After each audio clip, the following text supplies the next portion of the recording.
السلام عليكم ورحمة الله وبركاته. إن الحمد لله نحمده ونستعينه ونستغفره ونعوذ بالله من شرور أنفسنا ومن سيئات أعمالنا. من يهده الله فلا مضل له ومن يضلل فلا هادي له، وأشهد أن لا إله إلا الله وحده لا شريك له، وأشهد أن محمدًا عبده ورسوله. أما بعد، فإن أصدق الحديث كتاب الله، وخير الهدي هدي محمد صلى الله عليه وسلم، وشر الأمور محدثاتها، وكل محدثة بدعة، وكل بدعة ضلالة، وكل ضلالة في النار، أو كما قال عليه الصلاة والسلام. قال الله سبحانه وتعالى في كلامه المجيد على لسان لقمان: وإذ قال لقمان لابنه وهو يعظه يا بني لا تشرك بالله إن الشرك لظلم عظيم. عن جابر بن عبد الله رضي الله تعالى عنه أنه وصف صفة حج النبي صلى الله عليه وسلم في حجة الوداع، وفيه قال صلى الله عليه وسلم عندما صعد على الصفا: أبدأ بما بدأ الله به، فقال إن الصفا والمروة من شعائر الله. সম্মানিত উপস্থিতি, সম্মানিত দিনী ভাই বোন, আল্লাহ সুবহানাহু ওয়া তাআলার অসংখ্য মেহেরবানি যে আলহামদুলিল্লাহ আল্লাহ রাব্বুল আলামিনের মেহেরবানিতে আমরা আজকের জুমাবারের এই গুরুত্বপূর্ণ দার্সে অংশগ্রহণ করতে পেরেছি। আল্লাহ তাআলার শুকরিয়া আদায় করি আলহামদুলিল্লাহ। আসলে এই মাসের এই বছরের প্রথম থেকে আরম্ভ করে আজকে পঞ্চম মাস শেষ। এর মধ্যে দুইটি জুমা আমি বাইরে ছিলাম, ওমরা ছিলাম, এছাড়া আমার কোনো জুমা বাদ যায়নি। আজকে আমি শারীরিক অসুস্থতার কারণে জুমা বাতিল করে দিয়েছি, কিন্তু এই দার্সটা আমি চিন্তা করেছি যে দার্সটা বাতিল যেন না হয়। আল্লাহ তাআলার মেহেরবানি আলহামদুলিল্লাহ এর জন্য অংশগ্রহণ করতে পেরেছি। আল্লাহর শুকরিয়া, ওয়ালিল্লাহিল হামদু ওয়াল মিন্না। আজকের যেই ষষ্ঠ যে মূলনীতি, এটি আমাদের যে পঞ্চম মূলনীতি ছিল সেই মূলনীতির সাথে একেবারেই ওতপ্রোতভাবে জড়িত। পঞ্চম মূলনীতি হচ্ছে মূলত দাওয়াত এর কাজ, এবং শুরু হবে মূলত তাওহীদ থেকে। তাওহীদ যেখানে থাকবে না, যে দাওয়াতের মধ্যে থাকবে না, সে দাওয়াত মূলত সফল দাওয়াত হবে না। এবং আজকের দিন পর্যন্ত পৃথিবীর যত দাওয়াত আছে, এবার আপনারা ব্যাখ্যা করলে পেয়ে যাবেন, সবগুলো দাওয়াতই যেগুলো তাওহীদের উপর ভিত্তি করে আসলে দাওয়াতি কার্যক্রম পরিচালিত হচ্ছে না, সবগুলোর মধ্যেই তারা কোথাও সফলতার কোনো মুখ দেখছে না, সফলতার কোনো মুখ দেখছে না। হ্যাঁ, হতে পারে সেটা হলো কোনো জাতীয়তাবাদী চেতনার বিষয় আসলে সেটা ভিন্ন কথা, সেটা তো ইসলামী দাওয়াত নয়। যেমন যেমন যেমন সাম্প্রদায়িক বিষয় যেমন আছে, শিয়াদের দাওয়াত, সেটা একটা আলাদা বিষয়, যেহেতু তারা একটা সুনির্দিষ্ট টার্গেটে তারা কাজ করছে। কিন্তু তাওহীদের দাওয়াত এবং দ্বীনের দাওয়াতের ক্ষেত্রে আল্লাহর সাহায্য আসতে হলে অবশ্যই সেখানে শুরু হতে হবে তাওহীদ থেকে। এর পরবর্তী যে মূলনীতি, এটি আরও গুরুত্বপূর্ণ এবং এটার সাথে খুবই ওতপ্রোতভাবে জড়িত। সেটা হচ্ছে এই কায়দাকে বলা হয় থাকে কায়দাতুল আউলাউইয়াত ফি দাওয়াত ওয়াল ইসলাহ। দাওয়াতের ক্ষেত্রে প্রায়োরিটি বেসিস কাজগুলো কিভাবে করতে হবে, কিভাবে কোন কাজ অগ্রাধিকারের ভিত্তিতে বুঝতে হবে, এবং কোন কাজকে আপনি অগ্রাধিকার দিবেন, কোন কাজকে অগ্রাধিকার দিবেন না। এমনি যেটা দাওয়াতের জন্য অগ্রাধিকার দেওয়ার বিষয় নয়, সেটাকে যদি অগ্রাধিকার দেন তাহলে আপনি দাওয়াতের মধ্যে ভুল করবেন। সামনে সেই বিষয়গুলো আসবে, কি ভুল হবে, কিভাবে ভুল হবে। মূলনীতিটা আমি আপনাদেরকে অনুবাদ করে শোনাই, যেটি লেখক হাফিজাহুল্লাহ তাআলা তিনি লিখেছেন। তিনি আসলে খুবই জ্ঞানী ব্যক্তিদের একজন, অনেক মুখলিস সালাফি আলেমদের মধ্যে একজন। হায়েলে তিনি থাকেন, বর্তমানেও হায়েলে থাকেন। তার লেখা কিতাবটি অত্যন্ত খুবই মানসম্পন্ন একটি গুরুত্বপূর্ণ কিতাব, বিশেষ করে সালাফদের মানহাজের উপর লেখা। প্রথম কথা হচ্ছে ইন্নাহুম ইয়াবদাউনা দাওয়াতাহুম বিমা ওয়াদাল্লাহু বিহি ওয়া রাসূলুহু, আল্লাহ এবং তার রাসূল যার মাধ্যমে দাওয়াত শুরু করেছেন, সালাফগণ দাওয়াতটা সেভাবেই শুরু করবেন। ফায়ুকাদ্দিমুনা মা কাদ্দামাহুল্লাহু ওয়া রাসূলুহু, আল্লাহ এবং তার রাসূল যেটাকে অগ্রাধিকার দিয়েছেন, যেটাকে প্রাধান্য দিয়েছেন, সেটাকেই তারা প্রাধান্য দিবেন, অগ্রাধিকার দেবেন। ওয়া ইউআখিরুনা মা আখারাল্লাহু ওয়া রাসূলুহু, আল্লাহ এবং তার রাসূল যেটাকে পিছনে দিয়েছেন, যেটাকে পরে দিয়েছেন, সেটাকে তারা পরে দেবেন। ওয়া বিহাদা, এর মাধ্যমে ইউমকিনু তাহসিলুল মাসালিহ, এর মাধ্যমেই কেবল মানুষের কল্যাণ লাভ করা সম্ভব হবে। ওয়াদার উল মাফাসিদ, অথবা মানুষের অকল্যাণ থেকে মানুষদেরকে বাঁচানো যাবে, অন্য কোনো মাধ্যমে না। অর্থাৎ কারো কল্যাণ করতে চাইলে তাহলে এই পদ্ধতি অনুসরণ করতে হবে। কারো যদি অকল্যাণ থেকে তাকে রক্ষা করতে চান, তাহলে এই পদ্ধতি আপনাকে অনুসরণ করতে হবে। এদিকে ইঙ্গিত করে, এই কায়দাকে উল্লেখ করে তিনি কোরআনে কারিমের গুরুত্বপূর্ণ অনেকগুলো দলিল এখানে উল্লেখ করেছেন। সব আলোচনা করলে অনেক লম্বা আলোচনার মধ্যে দলিলগুলোর মধ্যে প্রথম দলিল হচ্ছে মূসা আলাইহিস সালাতু ওয়াস সালামের সময় এক অত্যন্ত প্রজ্ঞাময় ব্যক্তি ছিল, তার নাম হচ্ছে লোকমান। কেউ কেউ লোকমান হাকিম বলে। হাকিম, হেকমত থেকে তার হেকমত এবং প্রজ্ঞা ছিল অনেক বেশি। চিন্তা করেন, তার হেকমত এমন এক পর্যায়ে পৌঁছেছে যে আল্লাহ রাব্বুল আলামিন তো হেকমত দিয়েছেন কোন সন্তান, হেকমত তো আল্লাহর পক্ষ থেকে, কিন্তু মানুষদের মধ্যে তার হেকমতটা আল্লাহ তাআলার কাছে এত গুরুত্বপূর্ণ হয়েছে যে তার কথা আল্লাহ রাব্বুল আলামিন কোট করতেছেন। চিন্তা করেন, এটা ভাবনার বাইরের বিষয়। আল্লাহ সুবহানাহু ওয়া তাআলা কোরআনে কারীমের মধ্যে আল্লাহ রাব্বুল আলামিন নবীদের বিভিন্ন ডায়লগ কোট করেছেন, কিন্তু নবীদের কোনো বক্তব্য কোট করেননি। বুঝতে পেরেছেন?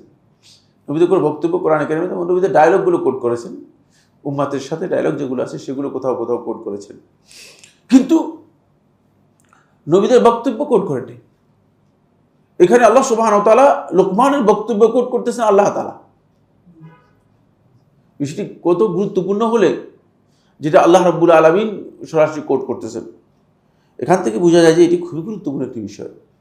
বাকি পুরো বিষয় আমি আলোচনা করবো না, আপনারা সবাই জানেন। সূরা লোকমানের 13 থেকে আরম্ভ করে 17 নম্বর আয়াত দেখে নিলে ক্লিয়ার হয়ে যাবে। ওয়াইজ ক্বালা লুকমানু লিবনিহি, যখন লোকমান তার সন্তানকে বলল, নিজের সন্তানকে তিনি উপদেশ দিচ্ছিলেন যখন, তখন ওয়া হুয়া ইয়াইদুহু, তাকে উপদেশ দিচ্ছেন। উপদেশ দেওয়ার সময় যে কথাগুলো বলছেন সেগুলো হচ্ছে ইয়া বুনাইয়া লা তুশরিক বিল্লাহ ইন্নাশ শিরকা লাযুলমুন আযীম। দেখছেন, দাওয়াতের শুরুটা কিভাবে হবে, কোনটা অগ্রাধিকার পাবে, এটা এই বক্তব্যের মধ্যে একেবারেই সুস্পষ্টভাবে প্রস্ফুটিত হয়েছে। প্রথমেই শিরকের ব্যাপারে সতর্ক করে দিচ্ছে, তাওহীদের বিষয়টি সতর্ক করে দিচ্ছে। তার কারণ হচ্ছে এটা হলো দাওয়াতের শুরু। এই জন্য দাঈ ইলাল্লাহ তিনি যদি আউলাবিয়াত না বুঝেন, তাহলে যেটা দিয়ে শুরু করার কথা নয় সেটা দিয়ে দাওয়াত শুরু করবেন, সেটা দিয়ে কি করবেন, দাওয়াত শুরু করবেন। এবং আমাদের এই সমাজের মধ্যে যেহেতু অনেকে এজেন্ডাদারি দাওয়াত, আমার হয়তো এই বক্তব্য অনেকের কাছে খুব পছন্দ হবে না। এজেন্ডাদারি দাওয়াত হলে তিনি তার এজেন্ডার দাওয়াত নিয়ে আসেন, যদিও সেটা আসলে ইম্পর্টেন্ট লেস, তেমন কোনো ইম্পর্টেন্স এর নেই, খুব বেশি গুরুত্বপূর্ণ নয়। তাওহীদের বিষয়টি এত গুরুত্বপূর্ণ যে আল্লাহ রাব্বুল আলামিনের কাছে এত বেশি পছন্দ হয়েছে যে আল্লাহ তাআলা এটা কোট করেছেন, এবং এটা আল্লাহ রাব্বুল আলামিন এটাকে কিভাবে প্রায়োরিটি দিয়েছেন দেখেন, প্রথমেই সেটা নিয়ে এসেছেন। এরপরে আল্লাহ সুবহানাহু ওয়া তাআলা লুকমানের এই কথাটাকেই আল্লাহ রাব্বুল আলামিন এর মাঝখানে আল্লাহ তাআলা তার কথাকে কি করেছেন, ঢুকিয়ে দিয়েছেন। কথা ছিল লোকমানের কথা কোট করতেছেন, পুরাটাই তো লোকমানের কথা আসার কথা। যেহেতু আল্লাহ সুবহানাহু ওয়া তাআলার হক, খুব ভালো করে খেয়াল করেন, আল্লাহ তাআলার হক যেহেতু সন্তানকে জানিয়ে দিয়েছে, ফলে আল্লাহ রাব্বুল আলামিন মানে সন্তানের উপর যেই হক রয়েছে, তার পিতার হক রয়েছে, এটাকে আল্লাহ রাব্বুল আলামিন কি করেছেন, এখানে যুক্ত করে দিয়েছেন। ওয়াসাইনাল ইনসানা বিওয়ালিদাইহি হামালাতহু উম্মুহু ওয়াহনান আলা ওয়াহনিন ওয়া ফিসালুহু ফি আমাইনি আনিশকুর লি ওয়া লিওয়ালিদাইকা ওয়া ইলাইয়াল মাসির। দেখেন, মানে এখানে আল্লাহ সুবহানাহু ওয়া তাআলা সন্তানের হকটাকে কি করেছেন, একসাথে উল্লেখ করে দিয়েছেন। তারপরে ওয়াইন জাহাদাকা, এবার আবার তার বক্তব্যের মধ্যে মানে চলে গিয়েছে পিতামাতার সাথে সাথে আপনার আচরণটা কি হবে। কারণ আল্লাহর হকের পরে সবচেয়ে গুরুত্বপূর্ণ হক হচ্ছে এই জমিনে পিতামাতার হক। আপনি কোরআনে কারীমের যতগুলো আয়াত দেখবেন, সবগুলো আয়াতের মধ্যে আল্লাহ রাব্বুল আলামিন আল্লাহর হকের সাথে এটাকে যুক্ত করে উল্লেখ করেছেন, কিন্তু দুর্ভাগ্যের বিষয় হচ্ছে যে আসলে আজকের সন্তানরা পিতামাতার এই যে হক রয়েছে, এই হকের বিষয়গুলো এত অসচেতন যে পিতামাতার যে হক আছে একটু যদি মানে চলার মতো অবস্থা হয়, তখন পিতামাতাকে মনে করে যে পিতামাতাই বেশিরভাগ সন্তানকে গাইড করে। মানে আমাদের এই কালচারের মধ্যে এমনটাই দেখতে পাচ্ছি। অনেক পিতারা এসে বলতেছে যে মানে বিয়ে করার জন্য সন্তানের কাছ থেকে অনুমতি নিতে হবে কিনা। মানে আমার জিজ্ঞেস করতেছিল কিছুদিন আগে একজন, বুঝতে পেরেছে, মানে পিতামাতাকে এখন সন্তান গাইড করতেছে, বুঝতে পেরেছে। মানে পিতামাতার প্রতি সন্তানরা এত মানে তাদেরকে এত বেশি কন্ট্রোলে রাখতেছে, কারণ সন্তান পিতামাতাকে জিজ্ঞেস করে পিতামাতা কি করবে না করবে সেটা ফয়সালা করতে হচ্ছে। আল্লাহ সুবহানাহু ওয়া তাআলা এখানে আল্লাহর হকের পরপরই পিতামাতার হকের পরপরই আল্লাহ রাব্বুল আলামিন সন্তানকে তিনি আল্লাহ তাআলার অবাধ্যতার বিষয়টি, গুনার বিষয়টি কত শক্তিশালী, কত ভয়ঙ্কর সেটা উল্লেখ করেছেন। তারপরে এসে সালাতের কথা উল্লেখ করেছেন। দেখেন, ইয়া বুনাইয়া আকিমিস সালাহ, এরপরে এসে সালাতের কথা উল্লেখ করেছেন। ওয়া আমুর বিল মারুফ ওয়া নাহি আনিল মুনকার, এটা উল্লেখ করেছেন। তারপরে তাকে গুরুত্বপূর্ণ কিছু আখলাক যেগুলো অর্জন করা খুবই দরকার, সেই আখলাকগুলো কি করেছেন, তাকে শিখিয়ে দিয়েছেন। এটা থেকে বোঝা যাচ্ছে যে মূলত দাঈ ইলাল্লাহ তার দাওয়াতের মধ্যে তিনি অগ্রাধিকারের ভিত্তিতে কোন কাজটি শুরু করবেন সেটাকে তিনি গুরুত্ব দেবেন, তাহলে তার এই কাজটা সফল হবে। এবং এর মাধ্যমে তিনি যা টার্গেট করেছেন, যে কল্যাণে টার্গেট করেছেন, যাদের জন্য কল্যাণে টার্গেট করেছেন সেটা অর্জন করতে পারবেন। আর যে অকল্যাণ থেকে তিনি লোকদেরকে বাঁচানোর জন্য চেষ্টা করছেন, সে অকল্যাণ থেকে তিনি লোকদেরকে রক্ষা করতে পারবেন। ফলে অন্য আয়াতগুলোতেও আল্লাহ রাব্বুল আলামিন এদিকে ইঙ্গিত করেছেন এবং এই কথাগুলো বলেছেন। সেগুলো আর আমি যেহেতু সময়ের দিকে লক্ষ্য রেখে যাচ্ছি না। একটি হাদিস, এই হাদিসটি ইমাম বুখারী রাহিমাহুল্লাহ তাআলা তার সহিতে বর্ণনা করেছেন। এটা হলো 4707 নম্বর হাদিস, সহিহ বুখারী 4707 নম্বর হাদিস। আন ইউসুফ ইবনে মাহিক রাহিমাহুল্লাহ তাআলা, ইউসুফ ইবনে মাহিক বর্ণনা করেন, قال, তিনি বলেন, ইন্নী ইনদা আয়েশা উম্মুল মুমিনিন রাদিয়াল্লাহু তাআলা আনহা, আমি একদিন উম্মুল মুমিনিন আয়েশা রাদিয়াল্লাহু তাআলার কাছে ছিলাম। ইজ জাআহা ইরাকিয়ুন, তার কাছে একজন ইরাকি ব্যক্তি আসলো। ইরাকি বলতে মানে কুফা এবং বসরা, তখন এটাকে ইরাক বলা হতো। একজন ইরাকি ব্যক্তি তার কাছে আসলো। ফাকালা, তারপর প্রশ্ন করলো, আইয়ুল কাফানে খায়রুন, কাফনের মধ্যে কোনটা ভালো হবে। আমাদেরকে লোকের মাঝে মধ্যে প্রশ্ন করে, প্রশ্ন শুনলে একটু মেজাজও খারাপ হয়, আবার উত্তর দিতে হয়, এরকম আর কি, বুঝতে পেরেছেন কি? মনে হয় যেন দুনিয়ার সব কিছু ঠিক হয়ে গেছে, শুধু এই জায়গায় গিয়ে আটকা পড়ে আছে। ঠিক একই প্রশ্ন, বলে কাফনটা কোনটা ভালো হবে, মানে জানতে চাইছে যে মানে সাদা দিবে না কালো দিবে না কাফন কোন দিবে। কালাত ওয়াইহাক, তোমার কি হলো, তোমার ধ্বংস হোক। মায়াতুররুকা, তোমার কি ক্ষতি আছে, কি ক্ষতি হবে তোমার এই যে কাফনের মধ্যে তুমি কি চাচ্ছ? কাফন হইলেই তো হয়ে গেল, আবার কোনটা কাফনের মধ্যে ভালো হবে এই প্রশ্ন কেন? উম্মুল মুমিনিন আয়েশা রাদিয়াল্লাহু তাআলা আনহা অপছন্দ করলেন। আমাদের অনেকের প্রশ্ন এরকমই হয়, বুঝতে পেরেছি। বেশিরভাগ প্রশ্নের অবস্থা এমন হয়ে থাকে। আজকে অনলাইনে একজন প্রশ্ন করেছে যে রফুল ইয়াদাইন যদি না করে তাহলে নামাজ হবে কিনা তার, বুঝতে পেরেছেন। তো মানে প্রশ্ন এটা মানে এই ধরনেরই, মানে এই পর্যায়ের প্রশ্ন, কাফন এর প্রশ্ন। কালা, তখন আবার প্রশ্ন করলে, ইয়া উম্মুল মুমিনিন, হে উম্মুল মুমিনিন, আরনি মুসহাফাক, আপনি আপনার মুসহাফটা আমাকে দেখান। কালাত ওয়ালিমা, কেন? কালা লাআল্লি উআল্লিফ, আমি একটু সাজাই দিব। মুসহাফ তো তখন আলাদা আলাদা লেখা হতো, তখন এরকম তো বই ছিল না, বুঝতে পেরেছে। বলছে ওটা অগুছানো আছে, মানে হয়তো আপনার এটা অগুছানো আছে, এটা আমাকে আর সুন্দর করে সাজাই দিব আর কি। অনেকে আছে না মানে ফাইজলামি করে, মানে এখানে এসে বলতেছে যে আপনার মুসহাফটা দেখান, আমি আপনার মুসহাফটাকে সাজাই দিব। লাআল্লি উআল্লিফ আল কুরআন আলাইহি, মানে কোরআন অনুযায়ী এটাকে আমি সুন্দর করে সাজিয়ে দিব। ফাইন্নাহু ইউকরাউ গায়রু মুআল্লাফ, কারণ অনেকের কাছে এখনো মানে কোরআন অনুযায়ী যেভাবে সাজানো নাই, যারা মানে ওই সাজানো যে মুসহাফ যাদের কাছে পৌঁছে নাই, তারা ওই আগে যেভাবে ছিল বিক্ষিপ্তভাবে সেভাবেই আছে তাদের কাছে। মানে এটা তো প্রথমকার সময় কথা বলা হয়েছে, তখনকার সময় পরিপূর্ণ কোরআনের মুসহাফগুলো সবার কাছে পৌঁছে, মানে যে মুসহাফটা ওসমান রাদিয়াল্লাহু তাআলা করেছেন সেটা মানে সবার কাছে ছিল না, বিক্ষিপ্ত বিচ্ছিন্নভাবে পড়তো। বলতেছে ফাইন্নাহু ইউকরাউ গায়রা মুআল্লাফিন, ক্বালাত ওয়া মা ইয়াদুররুকা আইয়ুহু কারাআতু কাবলু, বলে তোমার অসুবিধা কি যেটা আমি আগে পড়ি, এতে কোনো অসুবিধা আছে? ইন্নামা নাযালা আউওয়ালা মা নাযালা মিনহু সূরাতুন মিনাল মুফাসসাল, তিনি তখন আয়েশা রাদিয়াল্লাহু বলতেছেন যে আল্লাহ সুবহানাহু ওয়া তাআলা সর্বপ্রথম যা নাজিল করেছেন রাসূলের উপর সূরাতুন মিনাল মুফাসসাল, মুফাসসাল থেকে একটি সূরা, ফিহা যিকরুল জান্নাতি ওয়ান নার, সেখানে জান্নাত এবং জাহান্নামের কথা উল্লেখ ছিল। হাত্তা ইজা সাহাবান নাসু ইলাল ইসলাম, যখন মানুষগুলো ইসলামের দিকে এগিয়ে আসলো।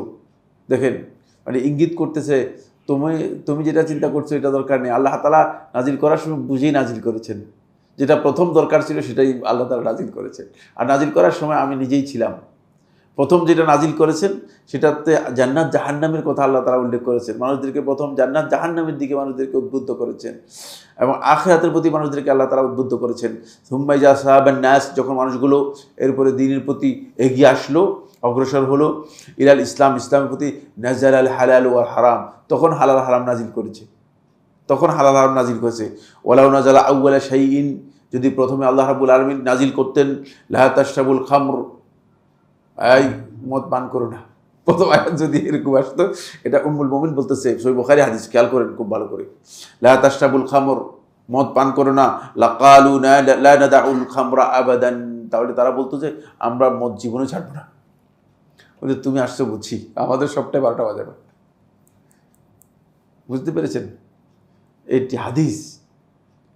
এই জন্য দায়ী আল্লাহকে বুঝতে হবে, দায়ীকে বুঝতে হবে যে আসলে দাওয়াতের কোন জায়গায় ব্যর্থতা আমাদের আসতেছে। বেশিরভাগ দায়ীদের ব্যর্থতার মৌলিক কারণ হচ্ছে এই জায়গায় যে তিনি দাওয়াতের আউলাবিয়ত সম্পর্কে বোঝেন না, অগ্রাধিকারের ভিত্তিতে কোনটি তাকে করতে হবে সেটা তিনি বুঝেন না। এটা বলতেছেন উম্মুল মুমিনিন আয়েশা রাদিয়াল্লাহু তাআলা, তিনি বলতেছেন লাউ, যদি আল্লাহ তাআলা এটা নাজিল করতেন লা তাশরাবুল খামর, তোমরা মদ পান করো না, তাহলে লোকেরা বলতো যে লা নাদাউল খামরা আবাদান, ওয়ালাউ নাযালা, যদি এই আয়াত নাজিল করতেন এভাবে লা তাজনু, তোমরা জিনা করো না, লাকালু লা নাদাউ জিনা আবাদান, জিনা আমরা কখনো বাদ দিব না। লাকাদ নাযালা বিমাক্কাতা আলা মুহাম্মাদিন সাল্লাল্লাহু আলাইহি ওয়াসাল্লাম ওয়া ইন্নী লাজারিয়াতুন আলআব, মক্কাতে আল্লাহ রাব্বুল আলামিন মুহাম্মদ সাল্লাল্লাহু আলাইহি ওয়াসাল্লাম ওই আয়াতগুলো নাজিল করেছেন, ওয়া ইন্নী লাজারিয়াতুন আলআব, আর আমি একটা ছোট শিশু খেলতাম, আমি এগুলো শুনছি। বালিস সাআতু মাউইদুহুম ওয়াস সাআতু আদহা ওয়া আমর, অর্থাৎ কিয়ামত সম্পর্কে তাদেরকে ভয় দেখানো হয়েছে, আখিরাত সম্পর্কে তাদেরকে ভয় দেখানো হয়েছে। দেখছেন, আখিরাত এবং কিয়ামতের বিষয়গুলোকে আল্লাহ রাব্বুল আলামিন তাদেরকে ভয় দেখিয়েছেন যে তোমরা কি মনে করছো, তোমরা এমন এক নির্ধারিত মানে দিবসের দিকে যাচ্ছ যেটা তোমাদের মাউইদ, তোমাদের চূড়ান্ত, তোমাদের টাইম, তোমাদের জন্য চূড়ান্ত টাইম নির্ধারণ করা আছে, আর সেটা তোমাদের জন্য অত্যন্ত ভয়ঙ্কর এবং জটিল হবে। কষ্টের বিষয় হবে। কিয়ামতের ব্যাপারে আল্লাহ রাব্বুল আলামিন বারবার উদ্বুদ্ধ করেছেন। ওয়ামা নাযালাত সূরাতুল বাকারাতি ওয়ান নিসা ইল্লা ওয়া আনা ইনদাহু, আর সূরা বাকারা সূরা নিসা এগুলো রাসূলুল্লাহ সাল্লাল্লাহু আলাইহি ওয়াসাল্লাম পর নাজিল হয়েছেন, তখন আমি আল্লাহ রাসূল সাল্লাল্লাহু আলাইহি ওয়াসাল্লাম স্ত্রী হিসেবে তার করেছিলাম। আমি আগে কি ছিলাম, শিশু ছিলাম, খেলতাম, তখন এই আয়াতগুলো নাজিল হয়েছে। এখান থেকে বুঝিয়েছেন উম্মুল মুমিনিন আয়েশা রাদিয়াল্লাহু তাআলা আনহা যে আল্লাহ সুবহানাহু ওয়া তাআলা আল্লাহ রাব্বুল আলামিনের জন্য এমনটা করার প্রয়োজনই নেই। কোনো প্রয়োজন ছিল কিনা? প্রয়োজন নেই, কারণ আল্লাহ রাব্বুল আলামিন তো আহকামুল হাকিমিন, সব কিছুর ক্ষমতার আল্লাহ তাআলার হাতে রয়েছে। আল্লাহ রাব্বুল আলামিন কোরআনে কারীমের বিধান ডাইরেক্ট দিয়ে দিতে পারতেন না। আমাদের অনেক দায়ী আল্লাহ আছে, ডাইরেক্ট কি করে দেয়, জবে করে দেয়, একবারে সোজা জবে করে দেওয়ার জন্য চেষ্টা করে। সোজা জবে করার মাসালা নয়, কারণ দাওয়াতের পদ্ধতি না জানার কারণেই মূলত আমরা এই কাজগুলো এইভাবে করছি।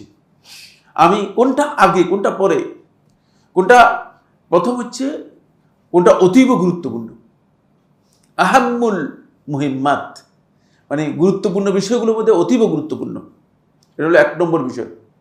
2 নম্বর হচ্ছে কোনটা বেশি গুরুত্বপূর্ণ, আল মুহিম, আহাম্মুল মুহিম, যেটা বেশি গুরুত্বপূর্ণ। তারপর হচ্ছে যেটা তুলনামূলক গুরুত্বপূর্ণ, তারপরে হচ্ছে গুরুত্বপূর্ণ। এই জিনিসগুলো আমাকে বুঝতে হবে, এই বিষয়গুলো আমাদেরকে বুঝতে হবে। এইভাবে যদি আমরা দাওয়াতের কাজ করি, তাহলে আমাদের দাওয়াতের কাজ কি হবে, গ্রহণযোগ্যতা পাবে। এবং গ্রহণযোগ্যতার বিষয় নয়, দাওয়াত তো কোনটা গ্রহণযোগ্য হবে না হবে আল্লাহ তাআলাই ভালো জানেন, কিন্তু এর মাধ্যমেই মূলত প্রকৃত মাসলাহাতটা কি হবে, বাস্তবায়ন সম্ভব হবে। এর মাধ্যমে প্রকৃত মানুষের যে জিনিসটুকু মানুষ থেকে আমি দূর করতে চাচ্ছি, মানুষের যে অকল্যাণ আছে, সেই অকল্যাণ থেকে তাদেরকে আমি বাঁচাতে পারবো। কারণ এই পদ্ধতিটাই আল্লাহ তাআলা অনুসরণ করেছেন। তো আল্লাহর কাছ থেকে পদ্ধতি না নিয়ে রাসূলের কাছ থেকে পদ্ধতি যদি না নিই, তাহলে আমার এই পদ্ধতি ভুল হবে, কোনো সন্দেহ নেই। এই বিষয়টি আমাদেরকে খেয়াল রাখতে হবে। এখান থেকে এই হাদিস থেকে স্পষ্ট করে এটা বোঝা যাচ্ছে যে, দেখেন, উম্মুল মুমিনিন আয়েশা রাদিয়াল্লাহু তাআলা আনহা, এই লোকের প্রথম যে প্রশ্নটা ছিল কাফনের ব্যাপারে, তার প্রশ্নটাকে এত উপেক্ষা করেছেন যে প্রশ্ন কোনো উত্তরই দিয়েছেন কিনা, হ্যাঁ, কোনো উত্তর দিন নেই। দেখছেন হাদিসটা আমরা পুরোটা অর্থ করে ফেলেছি, কোনো উত্তরই দেন নাই। কেন উত্তর দেন নাই? এই ফালতু প্রশ্নের প্রয়োজন নেই, উম্মতের জন্য ফালতু এই প্রশ্ন প্রয়োজন নেই, বুঝলেন, কোনো কাজে লাগবে না এই প্রশ্ন। দ্বিতীয়, সেই যেই প্রস্তাব দিয়েছে সেই প্রস্তাবটা ভালো, কিন্তু সেই প্রস্তাবটাও তিনি গ্রহণ করেন নাই, যেহেতু তিনি জানেন যে এর মধ্যে আসল কল্যাণ নেই।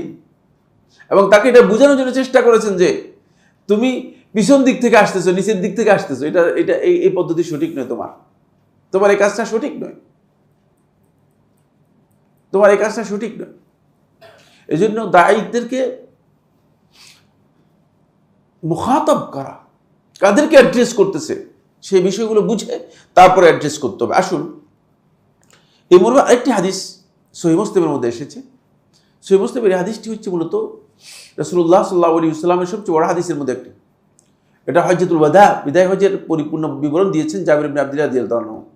জাবির ইবনে আব্দুল্লাহ রাদিয়াল্লাহু তাআলা বিদায় হজে যে বিশাল বিবরণ দিয়েছেন, এই বিবরণের মধ্যে একটি, রাসূলুল্লাহ সাল্লাল্লাহু আলাইহি ওয়াসাল্লাম যখন সাফা পাহাড়ে উঠলেন সাই করার জন্য, তখন রাসূলুল্লাহ সাল্লাল্লাহু আলাইহি ওয়াসাল্লাম ইন্না সাফা ওয়াল মারওয়াতা মিন শাআইরিল্লাহ এই আয়াতটি তেলাওয়াত করলেন, যে সাফা এবং মারওয়া এই দুটি হচ্ছে আল্লাহ তাআলার নিদর্শন সমূহের অন্যতম। এরপর রাসূলুল্লাহ সাল্লাল্লাহু আলাইহি ওয়াসাল্লাম বললেন, আবদাউ বিমা বাদা আল্লাহু বিহি, আমি আল্লাহ তাআলা যেটা দিয়ে শুরু করেছেন সেখান থেকে শুরু করব।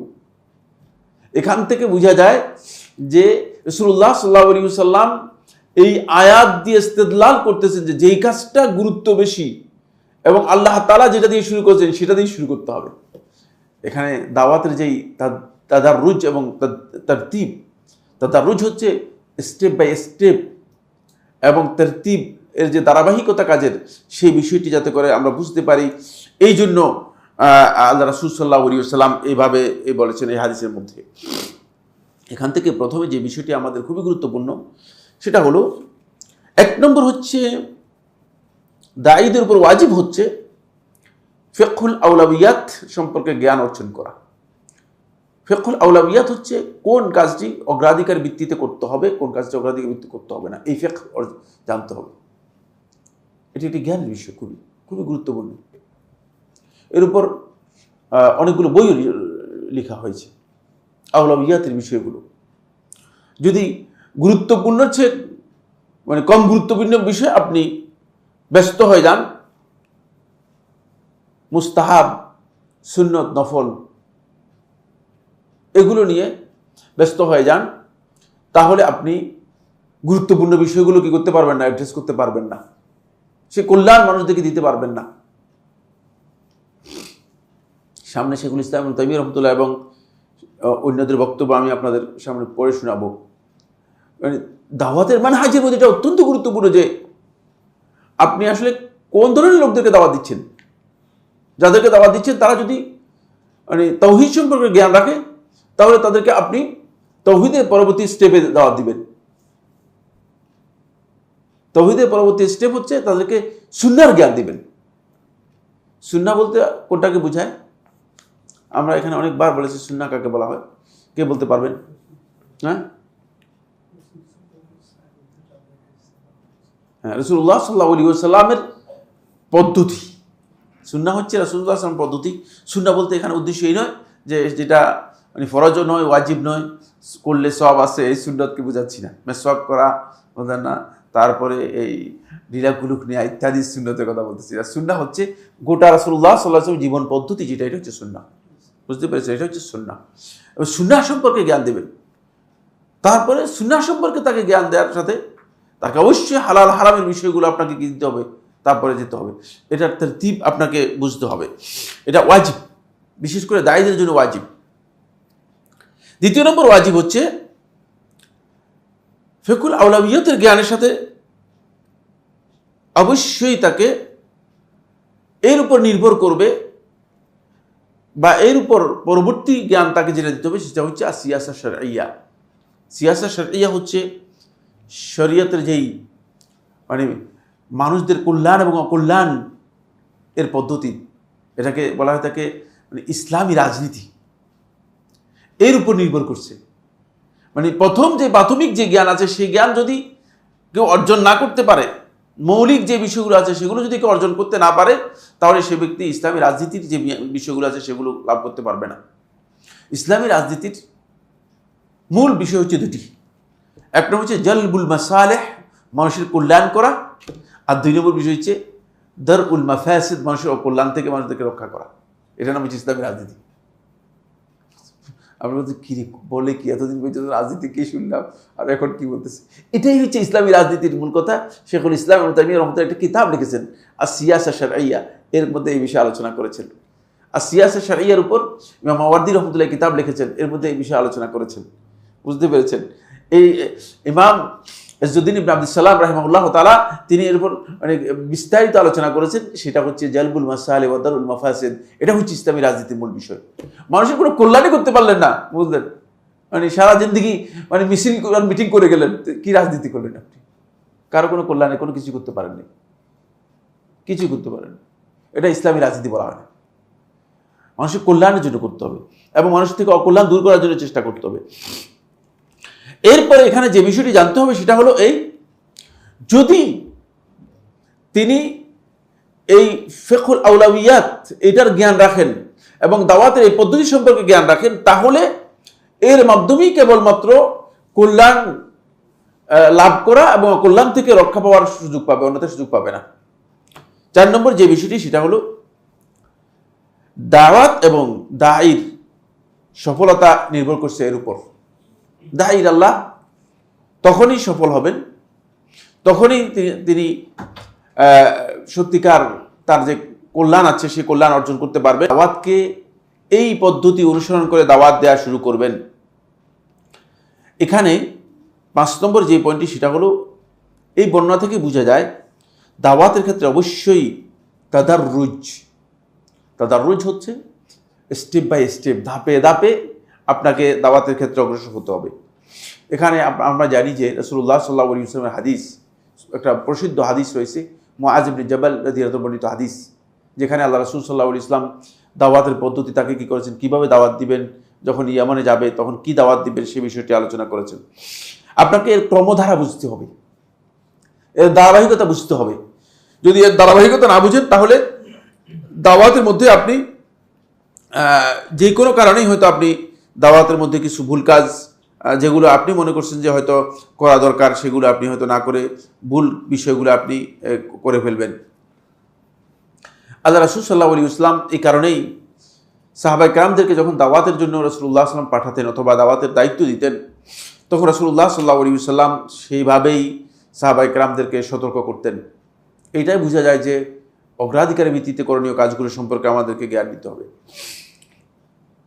এই বিষয়ে শেখুল ইসলাম ইবনে তাইমিয়া রাহমাতুল্লাহি আলাইহি তিনি তার বিস্তারিত আলোচনা করেছেন কিতাবুন নবুওয়াতের মধ্যে, প্রথম খণ্ডের 168 পৃষ্ঠায় এই বিষয়ে বিস্তারিত আলোচনা করেছেন। শেখুল ইসলাম ইবনে তাইমিয়া রাহমাতুল্লাহি আলাইহি কোরআনে কারীমের এই আয়াত ওয়ালাকাদ আতাইনা মূসাল কিতাবা মিন বা'দি মা আহলাকনাল কুরুনাল উলা বাসাইরা লিন-নাস ওয়া হুদান ওয়া রাহমাতান লাআল্লাহুম ইয়াতাযাক্কারুন, যে আমরা মূসাকে কিতাব দিয়েছি মিন বা'দি মা আহলাকনাল কুরুনাল উলা, এগুলো প্রথম সময়ের প্রথম যুগের মানুষদেরকে ধ্বংস করে দেওয়ার পরে, বাসাইরা লিন-নাসে মানুষের জন্য আলোকবর্তিকা হিসেবে, ওয়া হুদান হেদায়েত হিসেবে, ওয়া রাহমাতান এবং রহমত হিসেবে, লাআল্লাহুম ইয়াতাযাক্কারুন যাতে করে তারা উপদেশ গ্রহণ করতে পারে। এই আয়াতকে সামনে রেখে শেখুল ইসলাম ইবনে তাইমিয়া রাহমাতুল্লাহি আলাইহি বলেন যে আল্লাহ সুবহানাহু ওয়া তাআলা আহকামগুলোকে আল্লাহ রাব্বুল আলামিন নাজিল করেছেন। আল্লাহ তাআলার এই বক্তব্য থেকে বোঝা যায় তারপরে শরীয়তগুলোকে আল্লাহ রাব্বুল আলামিন শরীয়ত কিভাবে হবে সেটা বর্ণনা করেছেন। লাম্মা আহলাকাল্লাহু ফিরআউন ওয়া কওমাহু, যখন আল্লাহ সুবহানাহু ওয়া তাআলা ফিরআউন এবং ফিরআউনের কওমকে ধ্বংস করে দিয়েছেন, ওয়াস্তাকাররাত দাওয়াতু মূসা আলাইহিস সালাতু ওয়াস সালাম, মূসা আলাইহিস সালাতু ওয়াস সালামের দাওয়াত যখন লোকদের মধ্যে মানে এখন এস্টাবলিশড হয়েছে, আনজালাল্লাহু আলাইহিল কিতাবাল্লাযী হুয়াত তাওরাত, আল্লাহ রাব্বুল আলামিন মূসার উপর সেই কিতাব নাজিল করেছেন যে কিতাবের নাম হচ্ছে তাওরাত। হ্যাঁ, কিতাবটা কোথায় পেয়েছে মূসা? কারণ এই গন্ডগোলের মধ্যে যদি কিতাব নাজিল করতো তাহলে মানুষ কিতাবের বিধান শুনতোই না। এমনি অবস্থা খারাপ, একদিকে ছেলে সন্তানদেরকে হত্যা করে ফেলতেছে, আরেকদিকে নির্বিচারে মানুষের উপর জুলুম অত্যাচার করতেছে ফিরআউন এবং ফিরআউনের বাহিনী। এখন এখানে মূসা এসে যদি কিতাব একটা ধরাই দিয়ে বলে যে এই অনুযায়ী চলো, বলে ওই মিয়া তুমি সরো, এখান থেকে যাও, তুমি এখান থেকে যাও, আমরা তোমার কথা শুনবো না। এটি শেখুল ইসলাম ইবনে তাইমিয়ার বক্তব্য। দেখেন, এই জন্য যখন আল্লাহ তাআলা বলতেছেন এভাবেই করেছি, ওয়ালাকাদ আতাইনা মূসাল কিতাবা মিন বা'দি মা আহলাকনাল কুরুনাল উলা, তাদেরকে ধ্বংস করার পরে কিতাব দিয়েছি। কারণ হচ্ছে মানে তোমাদের চোখের সামনে বা এটা তোমাদের জন্য সুস্পষ্ট দলিলের মতো, তোমরা সব দেখেছ, সুতরাং এরপরে কিতাব তোমাদেরকে দেওয়া হয়েছে। এই জন্য কিতাবটা পরে দেওয়া হয়েছে, এই কিতাবের মাধ্যমে তারা যাতে করে হেদায়েত কি করতে পারে, হেদায়েতের রাস্তা তারা লাভ করতে পারে। ফলে শেখুল ইসলাম ইবনে তাইমিয়া রাহমাতুল্লাহি আলাইহি বলেন এই আয়াত থেকে গুরুত্বপূর্ণ কোরআন এবং হাদিসের গুরুত্বপূর্ণ কিছু মূলনীতি এই আয়াত থেকে আমরা বুঝতে পেরেছি যে দাঈ ইলাল্লাহ প্রথমে যেটি অতীব গুরুত্বপূর্ণ, সেখান থেকে যেটা গুরুত্বপূর্ণ সেই দিকে তার দাওয়াতকে কি করবে, ধাবিত করবে। মিসালু যালিকা, এর উদাহরণ হচ্ছে লাউ রাআইতা রাজুলান ইয়ারতাকিবু মাসিয়াতান মিনাল মাআসি, দেখেন যে একজন লোক মানে একটা গুনাহ করতেছে, ওয়া হুয়া মুশরিক, সে মুশরিক, কিন্তু দেখতেছে যে একটা গুনাহ করতেছে। এর উদাহরণ হচ্ছে মুশরিক ব্যক্তি শিরক করে, মানে মুশরিক, আপনি জানেন যে লোকটা মুশরিক, কিন্তু দেখতেছে যে একটা গুনার কাজ করতেছে। হাল তাকুলু লাহু, তাকে কি আপনি বলবেন সাল্লি ওয়া হুয়া মুশরিক? মুশরিককে বলবেন আসো যাই সালাত আদায় করো, এই সালাত আদায় করো না কেন? দাওয়াতের মানে পদ্ধতি নয় এটা। তাকুলু লাহু সুম, রমাদানের সিয়াম পালন করো, ওয়া হুয়া মুশরিক, অথচ সে মুশরিক। আম তাকুলু লাহু উদখুল ফিল ইসলাম ওয়ানতুক বিশহাদাতাইন, তাকে আপনি বলবেন যে প্রথমে ইসলাম গ্রহণ করো, শাহাদাতাইন তাকরীর করো, ঘোষণা দাও, ওয়া আকরা বিত-তাওহীদ আউয়ালান, প্রথমে তাওহীদের ইকরার করে ঘোষণা দাও, সুম্মা তা'মুরুহু বা'দা যালিকা বিস-সালাহ, এরপরে সালাতের নির্দেশ দিবেন। ফা ইন্নাকা লাউ আমারতাহু বিস-সালাতি ওয়া হুয়া মুশরিক, মুশরিককে যদি তুমি প্রথমে সালাতের নির্দেশ দাও, সালাত গুরুত্বপূর্ণ, কিন্তু সালাতের চেয়ে তাওহীদ অনেক বেশি গুরুত্বপূর্ণ, তাহলে সে কি বলে লান তাকাদাহু আউয়ালান, প্রথমেই সে সেটাকে অস্বীকার করবে, সে প্রথমেই তোমার এই বক্তব্যকে সে ডিনাই করবে, এই বক্তব্য কি করবে না, গ্রহণ করবে না। ফাকাইফা বিগাইরিহি, সুতরাং অন্যদের ব্যাপারে কেমন, কাইফা তা'মুরু মান লাইসা বিমুসলিমিন বিস-সালাহ ফাইন্না হাযা খিলাফুল মাতলুব, সুতরাং যে ব্যক্তি মুসলিমই না তাকে কিভাবে তুমি সালাতের নির্দেশ দিচ্ছ। এজন্য আমাদের এখানে অনেকগুলো ভুল, এর মধ্যে একটা ভুল হচ্ছে যে সুবহানাল্লাহর ফজিলত নিয়ে আপনি আলোচনা করতেছেন, কিন্তু এই লোকটা মুশরিক না মুসলিম সেটাও জানি না,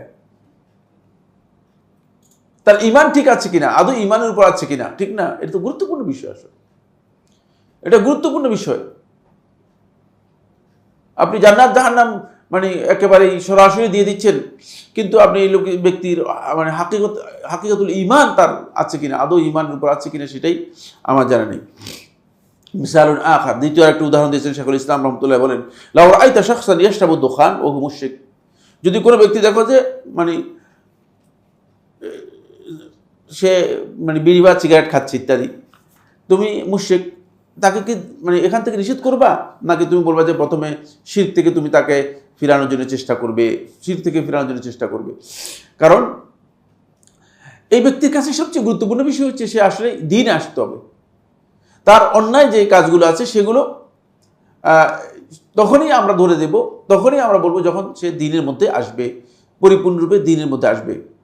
ঠিক অনুরূপভাবে ইনকারুর রিবা, সুদ অস্বীকার করা, ওয়াজিনা ওয়া ইয়া'মুরুনা বিল হিজাব, মানুষদেরকে পর্দার নির্দেশ দেওয়া, এগুলো সবগুলো শরীয়তে যে বিধি নিষেধগুলো আছে সবগুলোর জন্য ভিত্তি হচ্ছে অবশ্যই তার কাছে মানে প্রথমে ইসলামের মৌলিক বিষয়গুলো সম্পর্কে তার পরিপূর্ণ জ্ঞান থাকতে হবে।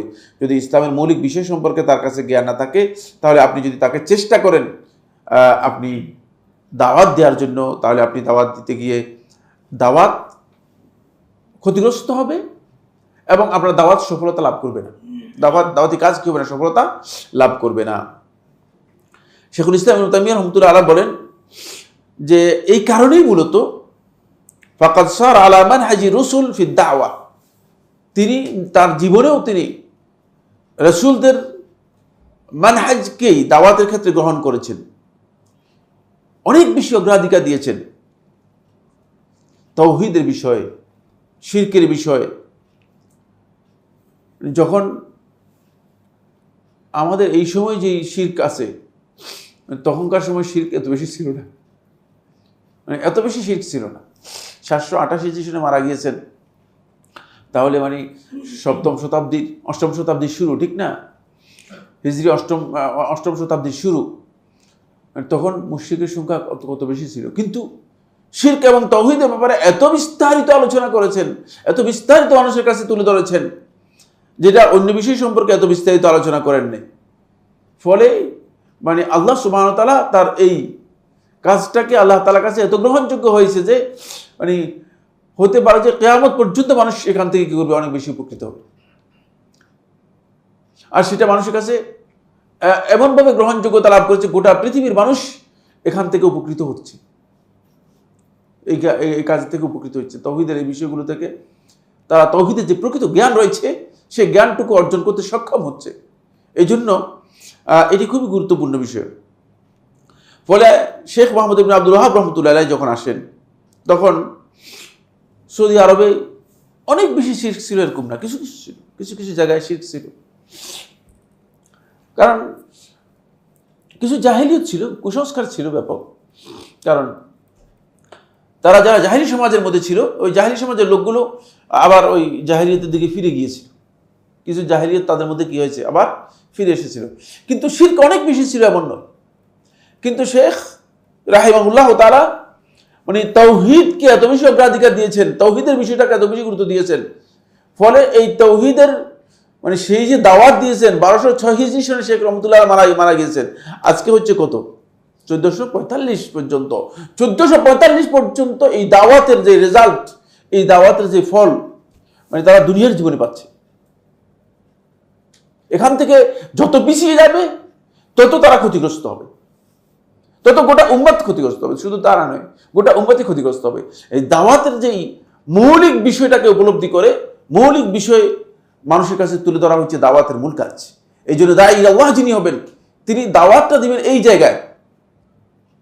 তিনি কি মানুষদেরকে মানে হাসাতে পারলেন না কাঁদাতে পারলেন, মানুষদের মন জয় করতে পারলেন কি মন জয় করতে পারলেন না, তিনি মানুষের কাছে ভাইরাল হলেন কি হলেন না, মানে এই দাওয়াতের চেয়ে তার মূল বিষয় হচ্ছে তিনি আসলে যেটা হক, যেটা মূল দাওয়াত, সেই দাওয়াতের দিকে তিনি অগ্রসর হবেন। এই বর্ণনা থেকে বা এই কায়দা থেকে আমরা দুটি মূলনীতিকে পেয়েছি। একটা হচ্ছে দাওয়াতের ক্ষেত্রে আমাদেরকে অগ্রাধিকারের ভিত্তিতে কাজ করতে হলে অবশ্যই এখানে মৌলিক দুটি জিনিস জানতে হবে। একজন হচ্ছে দাঈ ইলাল্লাহ, যিনি দাওয়াতি কাজ করেন। আরেকজন হচ্ছে আল মুসলিহ, যিনি সংস্কার বা সংশোধনের কাজ করেন। দাঈ ইলাল্লাহ যিনি দাওয়াতি কাজ করে থাকেন তিনি, আর মুসলিহ যিনি সংস্কারের কাজ করেন। কাজ দুইটা যদিও একই ধারার কাজ, কিন্তু দুইটার ধরন ভিন্ন। বুঝতে পেরেছেন কিনা? দুইটার ধরন কি ভিন্ন, আলাদা। যিনি দাঈ ইলাল্লাহর কাজ করবেন, দাওয়াতি কাজ করবেন, তার কাজ হচ্ছে শুধুমাত্র তাবলীগুর রিসালাহ। তিনি তার মিশনটাকে অথবা তার মেসেজটাকে তিনি কি করবেন, পৌঁছিয়ে দিবেন। মেসেজটাকে পৌঁছিয়ে দেওয়াটা হচ্ছে তার কাজ। এখন লোক মেসেজ হয়তো গ্রহণ করতে পারে অথবা গ্রহণ নাও করতে পারে। তিনি তার মেসেজ পৌঁছানোর ক্ষেত্রে তিনি খেয়াল রাখবেন যে কোন মেসেজটা তিনি আগে দিলে এই লোকটা উপকৃত হবে বেশি, আর কোন মেসেজটা দিলে এই লোকটা মূলত আমার কথাই শুনবে না। বুঝতে পারলাম কিনা? এই মেসেজ দিলে মানে এমন একটা মেসেজ দিলাম যে মেসেজের কারণে লোকটা আমাকে বললো যে ঠিক আছে আসসালামু আলাইকুম, পরে দেখা হবে আপনার সাথে, মানে আর আমার কথা শুনলই না। বুঝতে পেরেছেন? তাহলে মেসেজের এটা যেহেতু দাঈ ইলাল্লাহের কাজ হচ্ছে এটি, তিনি দাওয়াতের কাজে মেসেজটা তিনি দিবেন, এটা হচ্ছে তার দায়িত্ব। এর বিপরীত হচ্ছে বা এর উল্টা দিক হচ্ছে মুসলিহ, সংস্কারক যিনি করবেন, তিনি যেহেতু তাকে পরিবর্তন করার জন্য চেষ্টা করা, তিনি শুধুমাত্র মেসেজ পৌঁছাবেন না, তিনি মেসেজ পৌঁছিয়ে এই কাজটা যাতে করে তার কাছ থেকে মানে উদ্ধার করা যায়, তাকে এই কাজের মধ্যে সম্পৃক্ত করা যায়, এই দায়িত্ব তার। অন্যথা তিনি সংস্কার করতে পারবেন না। ফলে এখানে খুবই গুরুত্বপূর্ণ বিষয় যেটি, সেটা হচ্ছে এই দাঈ আর মুসলিহ এর মধ্যে পার্থক্য রয়েছে। কাজের ধরন এক হলেও দাঈ ইলাল্লাহ শুধুমাত্র মেসেজ পৌঁছাবেন, মেসেজটা পৌঁছিয়ে এই মেসেজটাকে কিভাবে মানে বাস্তবায়ন করা যায়, এটা হচ্ছে মুসলিহের কাজ, সংস্কারকের কাজ, একটু উপরের গ্রেডের কাজ। সংস্কারক শুধুমাত্র তিনি মানে মেসেজ পৌঁছিয়ে মনে করবেন না যে আমার কাজ শেষ হয়ে গিয়েছে, দায়িত্ব শেষ হয়ে গিয়েছে। দ্বিতীয় নম্বর দাঈ ইলাল্লাহ যার দ্বিতীয় নম্বর কাজ হচ্ছে তিনি দাওয়াতি কাজে দাঈ ইলাল্লাহের ভাষা এবং অবস্থানটা দাঈ ইলাল্লাহের সবসময় অত্যন্ত বিনম্র এবং কোমল হবে। কারণ দাওয়াতি কাজের মূল যে চেতনা, সেই চেতনা হচ্ছে ফাকুলা লাহু কাওলান লাইয়িনান, কথাটা নরম হওয়া, ভাষাটা নরম হওয়া। কিন্তু সংস্কার যিনি করবেন, তিনি সংস্কারের কারণে কখনো কঠোর ভাষা ব্যবহার করবেন, কখনো কি নরম ভাষা ব্যবহার করবেন, তিনি বুঝে ব্যবহার করতে হবে। ফলে আল্লাহ রাসূল সাল্লাল্লাহু আলাইহি ওয়াসাল্লাম যেখানে সংস্কারের কাজগুলো করেছেন, সেখানে রাসূলুল্লাহ সাল্লাল্লাহু আলাইহি ওয়াসাল্লামের স্ট্যান্ড কখনো কখনো শক্ত, কখনো কখনো নরম ছিল। সংস্কারের কাজ ভিন্ন জিনিস, এটা বুঝতে হবে সংস্কারককে। তিনি আসলে মানে যাদেরকে সংস্কারের জন্য, যেই জিনিসটাকে সংস্কারের জন্য সমাজে কাজ করতেছেন, সেটা কিভাবে সংস্কার করলে, কিভাবে সংশোধন করলে এটা সংশোধন করা সম্ভব, সেই আলোকে তিনি অগ্রসর হবেন।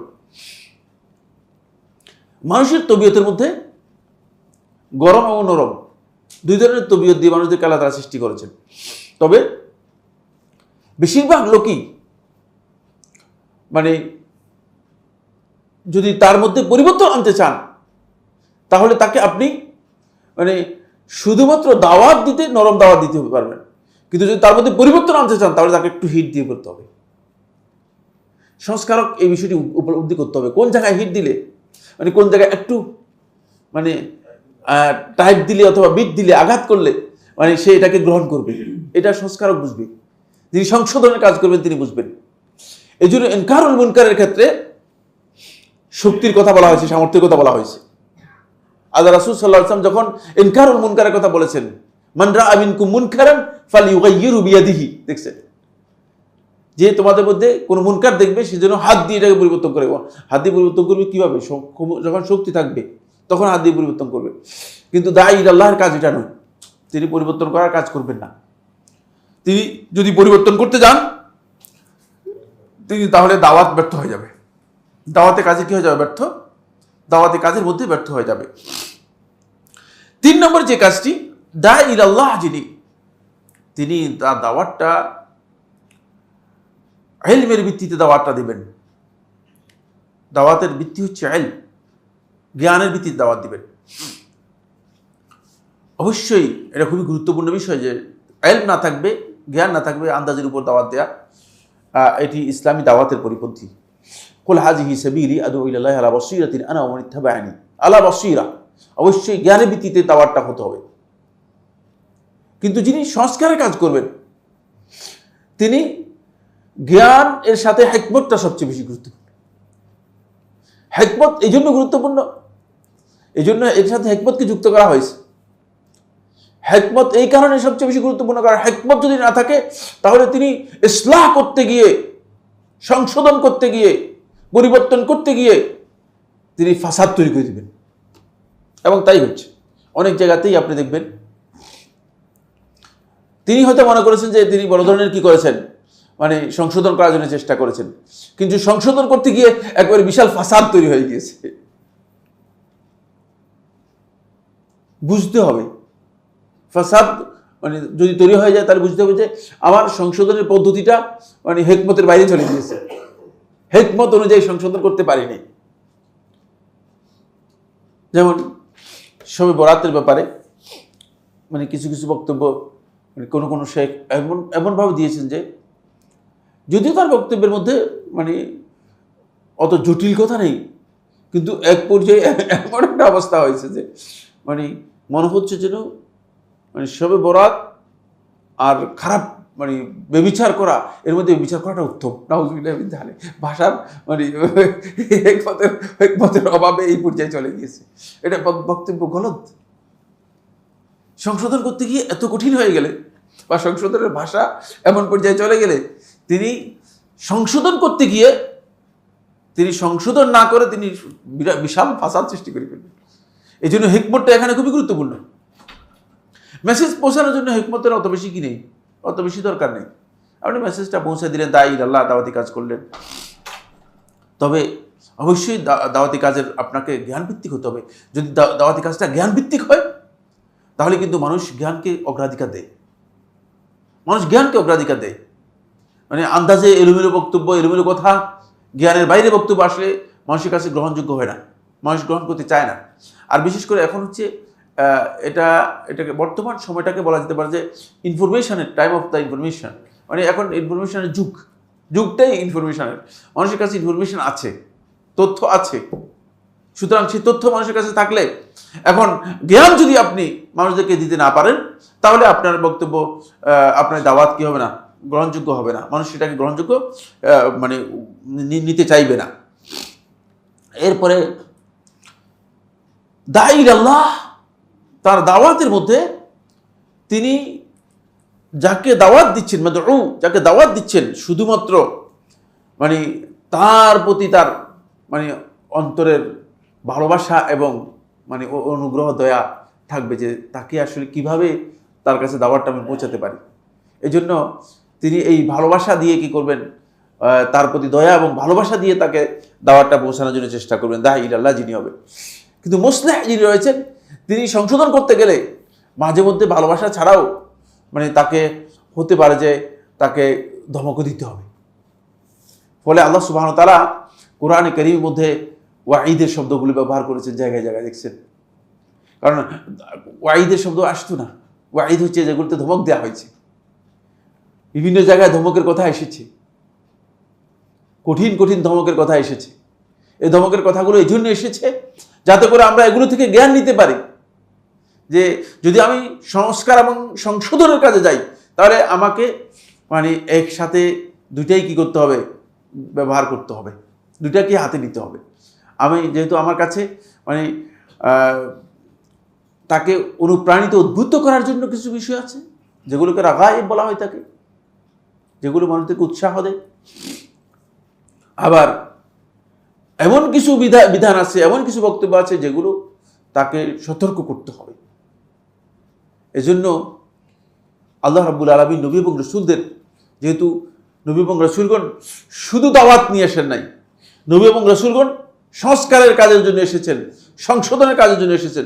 ফলে রুসুলান মুবাশশিরিন ওয়া মুনযিরিন, দেখছেন তারা রাসূল হিসেবে প্রেরিত হয়েছেন, মুবাশশিরিন ওয়া মুনযিরিন, সুসংবাদদাতা হিসেবে এবং সতর্ককারী হিসেবে। সুসংবাদদাতা এবং সতর্ককারী হিসেবে খুব ভালো করে খেয়াল করেন।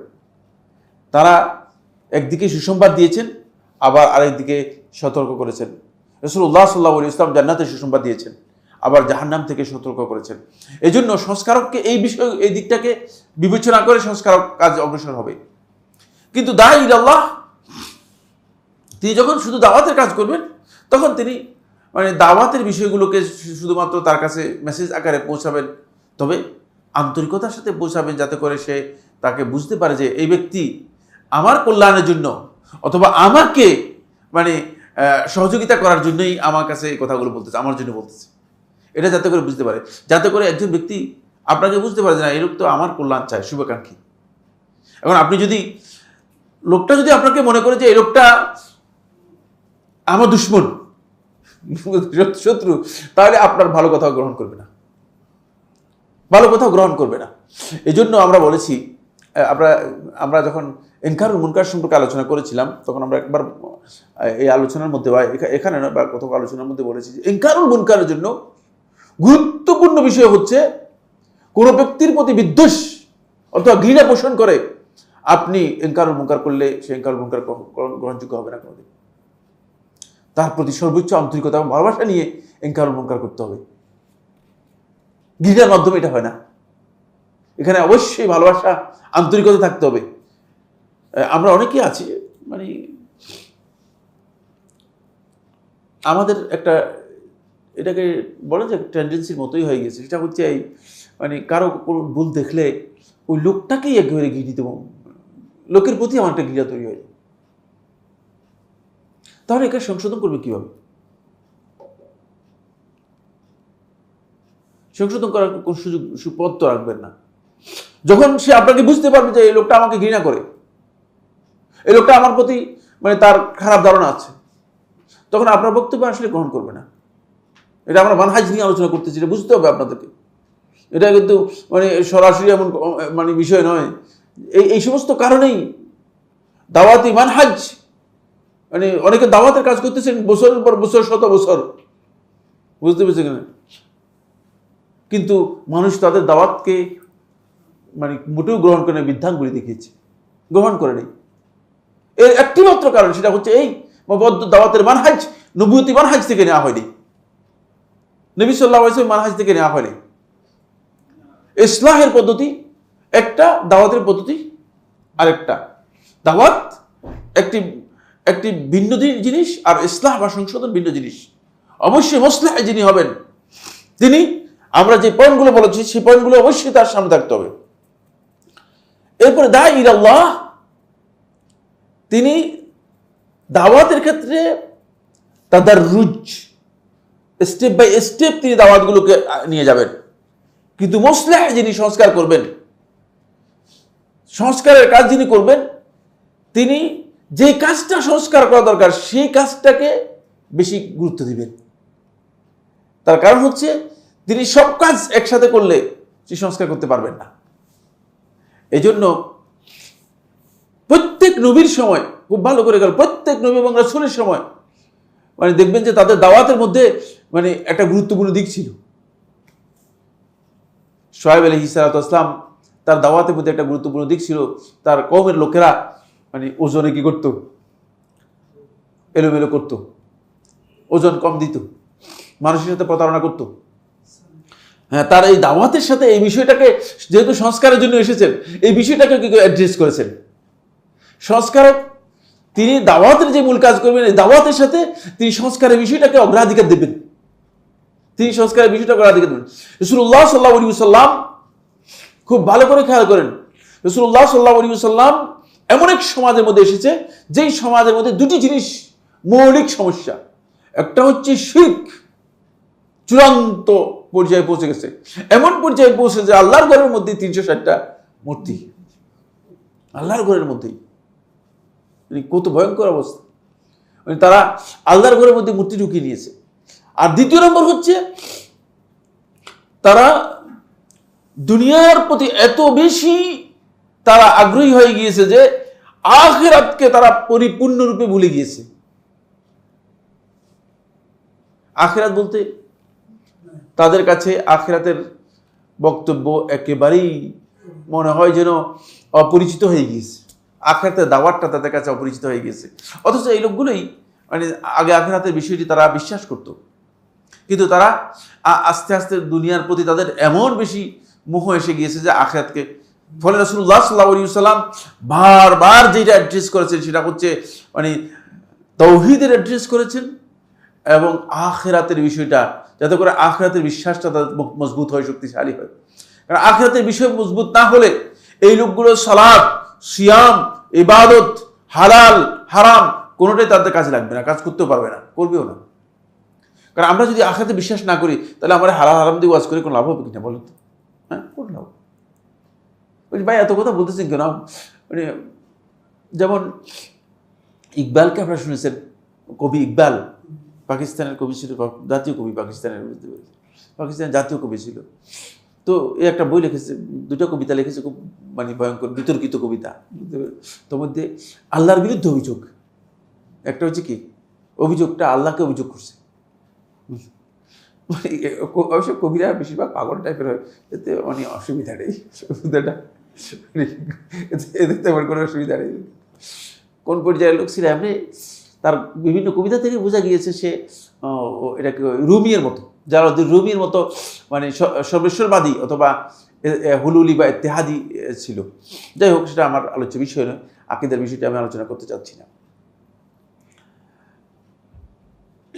মানে সে তার কবিতার মধ্যে আল্লাহ তাআলাকে অভিযোগ করতে করতে এক পর্যায়ে, আল্লাহ তুমি যে মানে এইভাবে ইমানদার ব্যক্তিদেরকে ওয়াদা দিয়ে এভাবে করলা, যদি কিয়ামতের দিন না দাও তাহলে তো বেচারা বড় ক্ষতিগ্রস্ত, দুনিয়াতেও কিছু করতে পারলো না, দুনিয়াতেও তোমার এই ওয়াদায় এত আরামের কাজ মানে মানে এইগুলো করতে পারলো না, এই আরামায় সে বিনোদন করতে পারলো না, তো আখিরাতে তো বেড়ায় করলেই গেল। মানে শুধু হুরের ওয়াদায় দিয়ে গেলা, যদি আখিরাতে না দাও, বুঝতে পেরেছেন? তাহলে তো এই বেচারা সবচেয়ে বেশি মানে সব কিছু থেকে মাহরুম, দুনিয়াটাও সে কোনো আরাম পেল না, বিনোদন পেল না, আর আখিরাতে তার কিচ্ছু নেই। এটা হচ্ছে আখিরাতের যাদের বিশ্বাস নাই তাদের ধারণা। এই জন্য আখিরাতের বিশ্বাস না থাকলে আসলে সেই ব্যক্তি মনে করবে যে এগুলো প্রতারণা। বুঝতে পেরেছেন? এবং এই আমাদের সমাজের মধ্যে সকল আমরা যারা মুসলিম আছি, মুসলিমদের শতকরা 80% লোক আখিরাতে বিশ্বাস করে না। আপনি আসলে বলতেছেন আমি আখিরাতে বিশ্বাস করি, আখিরাতে বিশ্বাস করেন কিচ্ছু না। আসলে আখিরাতে বিশ্বাস করলে সে ব্যক্তি হারাম করার কোনো সুযোগ নেই, হারাম কাজ করতে পারবে কিনা প্রশ্নই আসে না। সুতরাং আসল কথা হচ্ছে সে আসলে আখিরাতে বিশ্বাস করে না, শুধুমাত্র কি করে মানে লৌকিকভাবে বলতেছে যে আমি আখিরাতের প্রতি বিশ্বাস পোষণ করে থাকি। হ্যাঁ, লৌকিক এই বিশ্বাস আখিরাতের বিশ্বাসের জন্য যথেষ্ট হবে না, আখিরাতের বিশ্বাসের জন্য যথেষ্ট হবে না।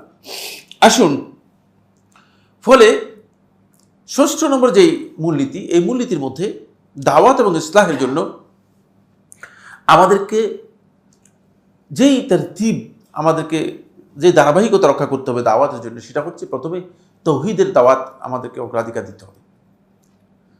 দ্বিতীয়ত তাওহীদের সাথে শিরক সম্পর্কে মানুষদেরকে সতর্ক করতে হবে। এটা ইসলামী আকীদার মৌলিক বিষয়। এই কারণেই এই কথাগুলো এসেছে যে আপনি যেখান থেকে শুরু করবেন সেখান থেকে যদি শুরু না করে থাকেন তাহলে আপনার ভুল হবে, তাহলে আপনার কাজ সফলতা লাভ করবে না, আল্লাহ রাব্বুল আলামিন সফলতা দিবেন না। এই জন্য আল্লাহ তাআলা কোরআনে কারীমের মধ্যে আল্লাহ রাব্বুল আলামিন একেবারে স্পষ্ট করে বলে দিয়েছেন, ইন তানসুরুল্লাহ ইয়ানসুরকুম ওয়া ইউসাব্বিত আকদামাকুম। তোমরা যদি আল্লাহকে সাহায্য করো তাহলে আল্লাহ তোমাদেরকে সাহায্য করবে। আপনি আল্লাহকে কি সাহায্য করবেন? আল্লাহ তাআলার কি মানে এমন অভাব রয়েছে যে অভাবের জন্য আল্লাহ তাআলা বলছেন যে আমাকে কিছু টাকা পয়সা দাও অথবা মানে কিছু চাল ডাল আমাকে দাও? কি ব্যাপারটা এমন কিনা? না। ইন তানসুরুল্লাহ ইয়ানসুরকুম, আল্লাহ তাআলার সাহায্যের জন্য আল্লাহ রাব্বুল আলামিনের হক প্রথমে প্রতিষ্ঠা করতে হবে। আল্লাহ তাআলার হক যদি কেউ প্রতিষ্ঠা না করে থাকে, আল্লাহ তাআলার হককে যদি নিজের দাওয়াত হিসেবে গ্রহণ না করে থাকে, তাহলে সে ব্যক্তি আল্লাহর সাহায্য পাবে না। এটা তাহকিক করতে হলে অবশ্যই আল্লাহর হককে অগ্রাধিকার দিতে হবে। আল্লাহর হকের সাথে জড়িত দ্বিতীয় নম্বর যে বিষয়টি, সেটা হচ্ছে শিরক থেকে মানুষদেরকে বাঁচাতে হবে। শিরক তো এমনভাবে আমাদের সমাজের মধ্যে ছেয়ে গেছে যে আমি আশ্চর্য হয়ে যাবেন। সেদিন একজন আমাদের বন্ধু বলছে যে কি জানি অল্প কয়েকদিন আগে রিমাল না কি একটা, হ্যাঁ ঝড় না ঘূর্ণিঝড় রিমাল, বলছে যে মানে আমরা আগে থেকে সতর্ক করার কারণে আমরা বেঁচে গিয়েছি। মানে আল্লাহ এবং মানে আল্লাহর যেই মানে বিধান, আল্লাহর প্রতি যে আস্থা, মানে সেগুলোর কোনো আমাদের কোনো সম্পর্কই নেই, কোনো সম্পর্কই নেই। না বুঝে কথা বলেন। বেশিরভাগ লোক মুশরিকদের মতো বক্তব্য দেন। বেশিরভাগ লোক মুশরিকদের, যেহেতু শিরকের মানে জ্ঞানই নেই, আসলে কথার মধ্যে পর্যন্ত মানে শিরকি চেতনা, এমনকি আলেম ওলামা পর্যন্ত। মানে আপনি আলেমদের বক্তব্য শুনে মাঝে মধ্যে আমি হতচকিত হয়ে যাই, হতবাক হই যে এই আলেম এই কথা বলতেছে কিসের ভিত্তিতে? এ তো আল্লাহতে বিশ্বাস করে না। মানে তাদের এই তাওহীদ এবং শিরকের এত কম জানে যে মানে এগুলো একেবারেই তারা গুরুত্ব দিচ্ছে না। এরপরে যে বিষয়টি দাওয়াতের জন্য খুবই গুরুত্বপূর্ণ, যেটা আমরা এই যে দাওয়াতি পদ্ধতি, নবুয়তি দাওয়াতি পদ্ধতি, এই পদ্ধতির মধ্যে পেয়েছি, সেটা হলো তারপরে অবশ্যই আল্লাহ তাআলার অবাধ্যতা থেকে মানুষদেরকে কি করতে হবে? সতর্ক করতে হবে। আউলাবিয়াতের গুরুত্বপূর্ণ যে অবাধ্যতা, আল্লাহর বিধান থেকে মানুষদেরকে সরিয়ে নিয়ে যায়। এই জন্য আল্লাহ তাআলার অবাধ্যতাকে কঠিনভাবে মানুষদেরকে সতর্ক করতে হবে। একজন ব্যক্তি যদি আল্লাহ তাআলা অবাধ্য হয়, অপরাধ করে, তিনি ইবাদত করতে পারবে না, ইবাদত তার কাছে ভালো লাগবে না। গুনাহগার নাফরমান ব্যক্তি খারাপ কাজের মধ্যে লিপ্ত রয়েছে, তার ইবাদত তিনি যথাযথভাবে করতে পারবে না। ইবাদত তৌফিক আল্লাহ তাআলা তাকে দেন না, এই জন্য সেটা অগ্রাধিকার পাবে। এটাই মূলত এই দাওয়াতের যে পদ্ধতি, যে তারতিব উল্লেখ করেছেন লোকমান এবং লোকমানের বক্তব্য থেকে আল্লাহ সুবহানাহু ওয়া তাআলা আমাদেরকে করেছেন, ইঙ্গিত দিয়েছেন।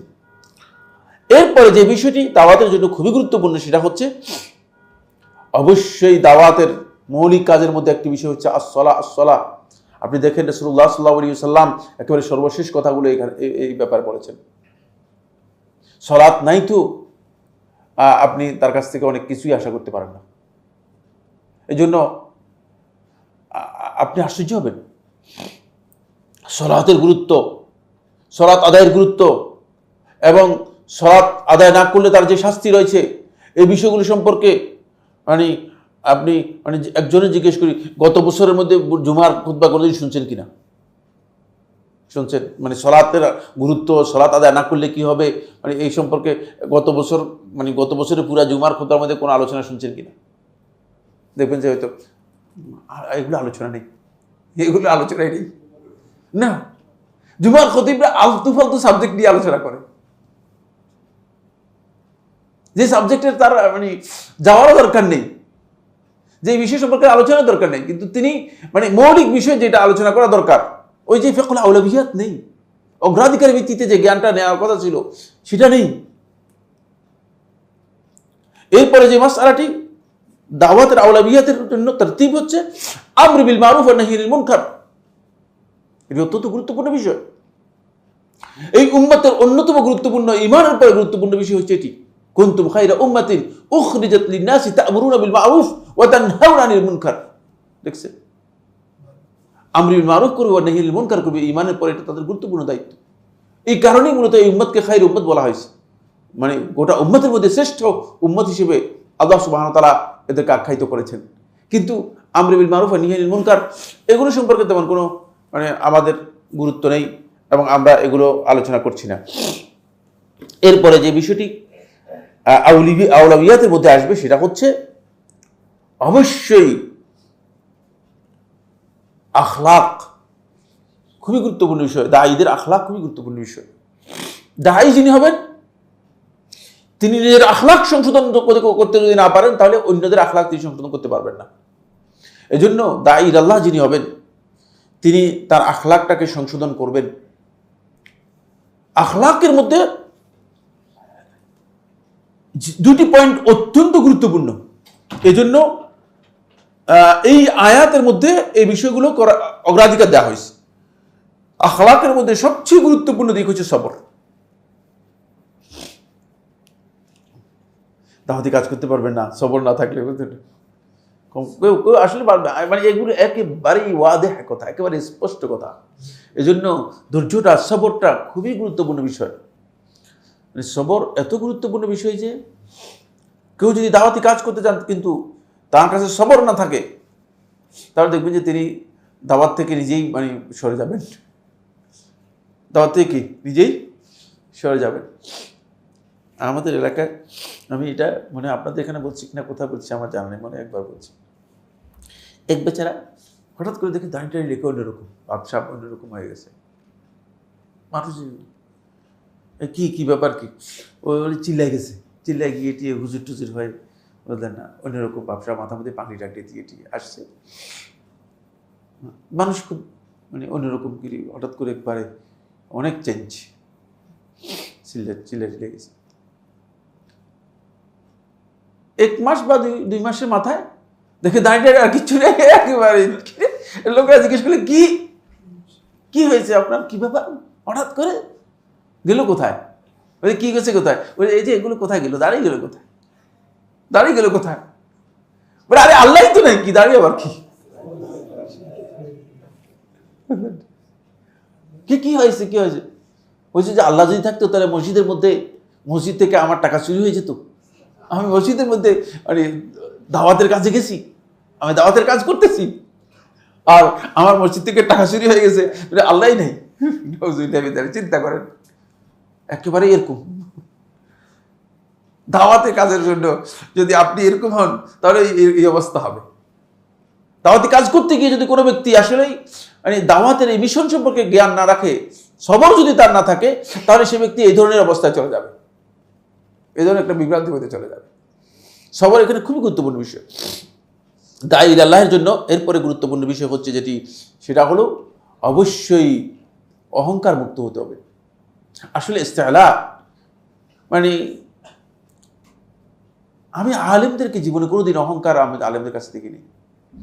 আমি ব্যক্তিগতভাবে অনেক বড় বড় আলেমদের সাথে, পৃথিবীর শ্রেষ্ঠ আলেমদের মুখোমুখি হয়েছি, বুঝতে পেরেছেন, পৃথিবীর শ্রেষ্ঠ আলেমদের সামনে গিয়েছি, কিন্তু তাদের তাওয়াদু দেখে, তাদের বিনয় দেখে আমি নিজেকে মাঝে মধ্যে মনে করেছি যে আমি তো আসলে এখানে মিশে যাওয়া দরকার। কিন্তু আমাদের এদেশে অনেক আলেমের সামনাসামনি মুখোমুখি হয়েছি, তাদের অহংকার দেখে আমার কাছে মনে হয়েছে যে এরা আলেম কিনা, এদের অন্তরের মধ্যে তো আল্লাহ তাআলার ভয় মোটেও নেই।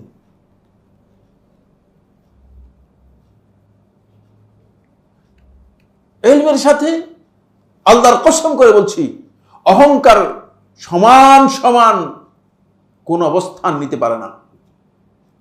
বরং এই মর্মে সালাফদের বক্তব্য রয়েছে, ঈমান এবং কিবর একটি আরেকটার বিপরীত।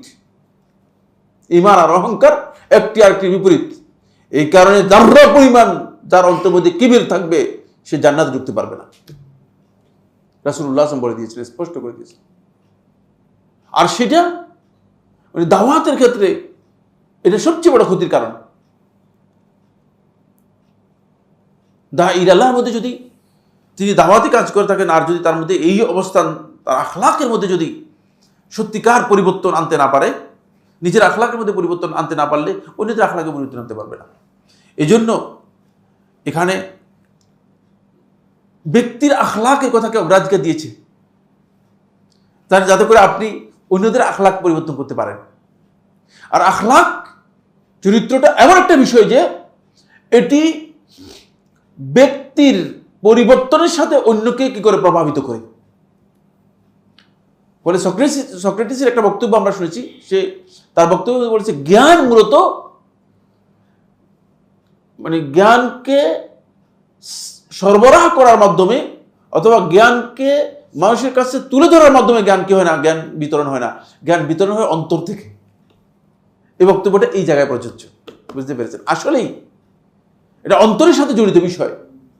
কারণ আখলাক যদি আপনার সংশোধন হয় তাহলে দেখবেন যে আপনার আখলাকটা অন্যকে প্রভাব বিস্তার করবে, সংশোধন হবে। এটা খুবই গুরুত্বপূর্ণ বিষয়। শুধুমাত্র ডেলিভারির মাধ্যমে, স্পিচের মাধ্যমে, বক্তব্যের মাধ্যমে সংশোধন হয় না। এই জন্য সংশোধনের এবং দাওয়াতের এই মিশনটাকে, এই যখন লোকমান তার ছেলেকে যখন এই কথাটা বলতেছেন, তখন কিন্তু মানে সরাসরি ব্যক্তিকে অ্যাড্রেস করতেছেন। নিজের সংশোধনটা মূলত সে পুরাটাকে কি করতে পারবে, সংশোধন করতে পারবে। এখানে অহংকারটা মানে চরিত্রের মধ্যে সবচেয়ে ভয়ঙ্কর দিক।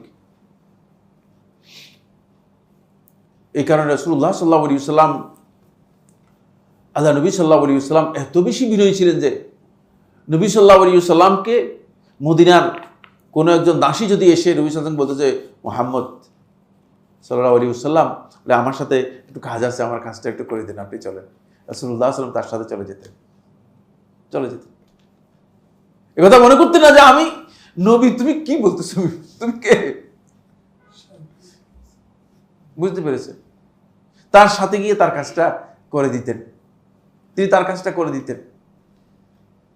এই যে পরিবর্তন, এটা মূলত দাঈর আল্লাহের কাজের মধ্যে অত্যন্ত গুরুত্বপূর্ণ দিক, এবং এটাকে খুব গুরুত্ব দিয়ে আমাদেরকে কি করতে হবে, খেয়াল রাখতে হবে।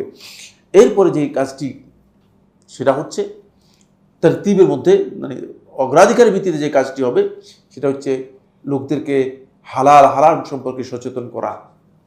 এটা অনেক পরের বিষয়। দেখছেন, আমরা শুধুমাত্র হালাল হারামের বিষয়টাকে অগ্রাধিকার দিয়ে এর মধ্যে কোনটা কোনটা ইখতিলাফি মাসআলা, এটা আলোচনা করতে পারলে ভাইরাল হওয়া যায়। কারণ ইখতিলাফি একটা মাসআলা যদি আমি একটা নতুন একটা ডেলিভারি দিতে পারি, সেদিন মানে ইয়েতে গেলাম, এটা মানে মতিঝিলে একটা প্রোগ্রামে গেলাম, তাই একজন বলেছে ভাই একটা নতুন ডেলিভারি আসছে, আপনি জানেন কিনা? আপনারা নিশ্চয়ই জানেন না, আপনারা জানেন না নতুন ডেলিভারি একটা আসছে? যে আমাদের এক বন্ধু একটা ডেলিভারি দিয়েছে নতুন, মানে নতুন নতুন কথা, মানে কোনো দরকার নেই যেগুলো নিয়ে মানে এমন ডেলিভারি দিচ্ছেন, মানে একটা এই হাদিস যে হাদিস না এটাও তিনি জানেন, এটাও তিনি 100% জানেন যে এটা হাদিস না, এটা মিথ্যা কথা, হাদিসের নামে জালজালিয়াতি করা হয়েছে, কিন্তু তারপরে এটা ডেলিভারি দিচ্ছেন, এটা দিয়ে বক্তব্য দিচ্ছেন। ভাইরাল হলে লাভ কি হবে? কি কোন লাভ আছে? ভাইরাল হলে কোন লাভ আছে? কি করবে? প্রশ্নই আসে না। আল্লাহর কসম করে বলছি, যদি পৃথিবীর একজন মানুষ আপনাকে না চিনে, যদি আল্লাহ রাব্বুল আলামিনের কাছে আপনি মাকবুল হয়ে যান, তাহলে আপনার মর্যাদায় পৃথিবীর সমস্ত মানুষের চেয়ে বেশি। কেন আপনি এটা চিন্তা করতেছেন? আমাকে কোনো মানুষ না চিনো, কিন্তু আমার কিছু আসে যায় না। কোনো মানুষ যদি আমাকে দেখে সালাম না দেয়, আমার কি আসে যায়? কোনো অসুবিধা নেই। কিন্তু আল্লাহ রাব্বুল আলামিনের কাছে যদি গ্রহণযোগ্যতা হারিয়ে যায়, এর চেয়ে ক্ষতি আমার আর কিছুই নেই। কি কারণে আমি এত নতুন নতুন ডেলিভারি দিতে হবে, নতুন নতুন বক্তব্য দিয়ে মানুষের ভাইরাল হওয়ার জন্য চেষ্টা করতে হবে? প্রশ্নই আসে না। ইখতিলাফি মাসআলাগুলো নিয়ে অনেকেই মানে বেশি উদ্গ্রীব। নতুন একটা কথা বললেন, এবার দেখবেন যে এটা খুব বেশি মার্কেট পেয়ে গিয়েছে, ভাইরাল হয়ে যাচ্ছে। নাউজুবিল্লাহ মিন যালিক। আলেমদেরকে সচেতন হতে হবে। যথাসম্ভব খেয়াল রাখতে হবে যে এই ইখতিলাফি মাসআলাগুলো যথাসম্ভব এগুলো থেকে বেরিয়ে আসা যায়, এবং নতুন নতুন কথার চেয়ে যে কথাগুলো মানুষের জন্য কল্যাণ আছে, যেগুলোর মধ্যে মানুষের সংশোধন আছে, এই বিষয়গুলোকে অগ্রাধিকার দিতে হয়। এই জন্য ফিকহুল আউলাবিয়াতটা আমাদেরকে বুঝতে হবে। ফিকহুল আউলাবিয়াতের মধ্যে একটি গুরুত্বপূর্ণ বিষয় হচ্ছে, অনেকে জ্ঞান ছাড়াই দাওয়াত দেন, এটা ভুল কাজ। তিনি নিজেও পথভ্রষ্ট হবেন, অন্যকে পথভ্রষ্ট করবেন। আল্লাহ সুবহানাহু ওয়া তাআলা একেবারে এই বিষয়ে স্পষ্ট করেছেন, জ্ঞান ছাড়া কোনো দাওয়াত নেই। জানেন না, দাওয়াত দিবেন না। আপনি আমল করতে পারেন, কোনো অসুবিধা নেই, কিন্তু দাওয়াত দিতে হলে অবশ্যই আপনাকে এই বিষয়ে নিশ্চিত হতে হবে যে আমি এটা সহিভাবে জানি, এটা নিশ্চিত হতে হবে।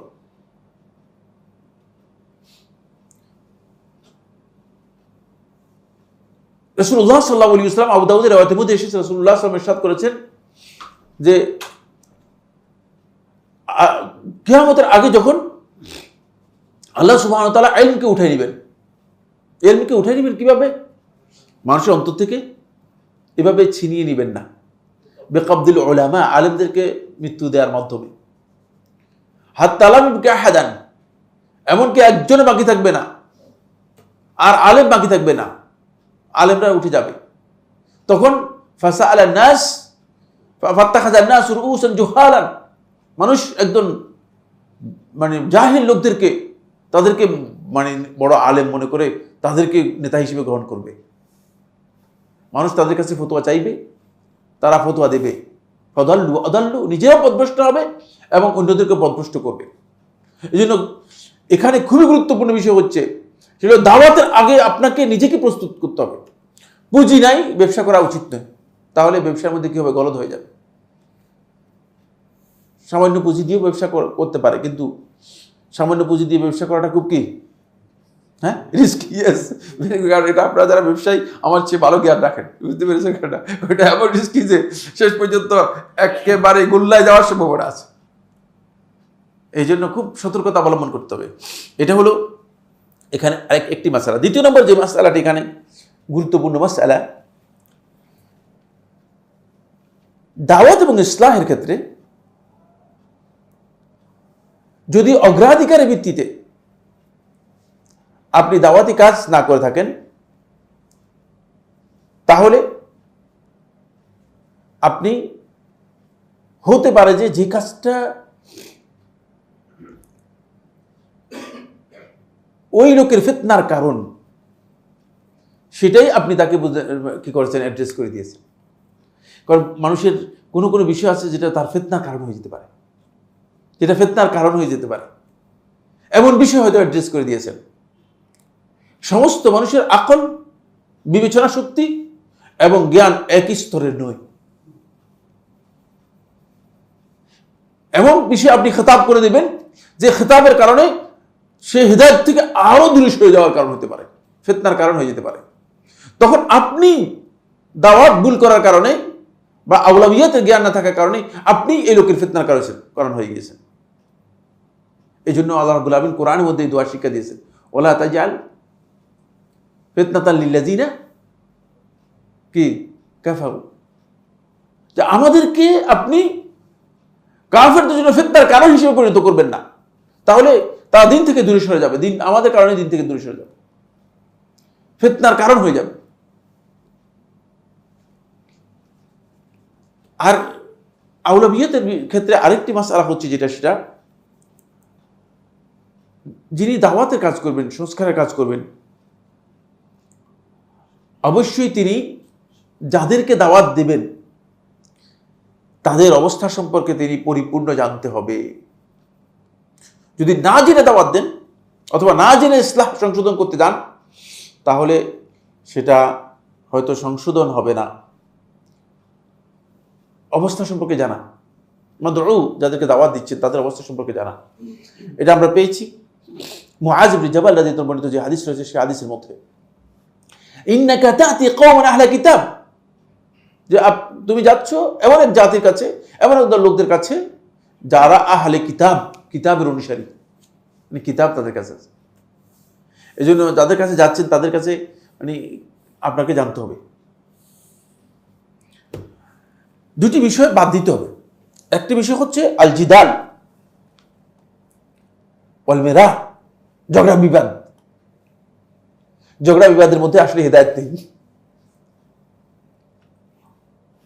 আপনার কথা এই লোক যদি না শুনে আরেকবার বলেন, আরেকদিন বলেন, কিন্তু ঝগড়া করতে যাবেন না।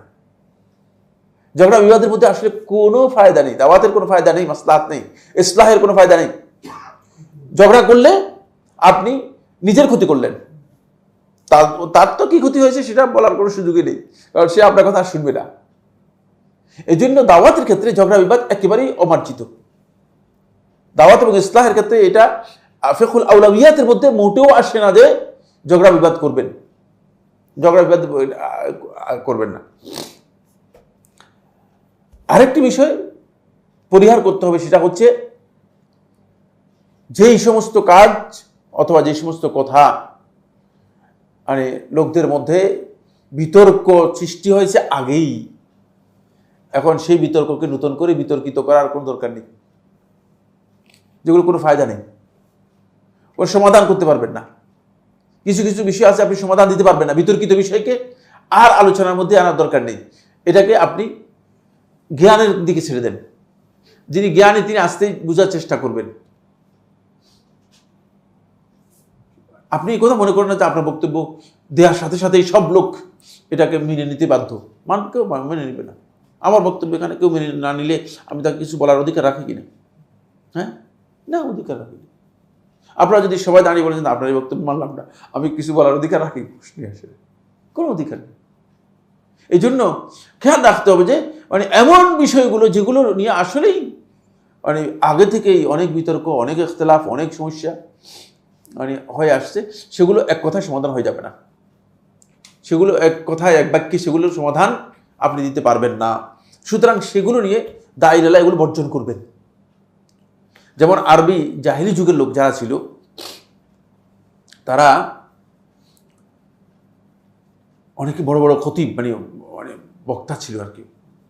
তো বক্তব্য দিতে গেলে মানে মানুষকে আল্লাহ তাআলা সৃষ্টি করেছে দুর্বল করে, বুঝলেন?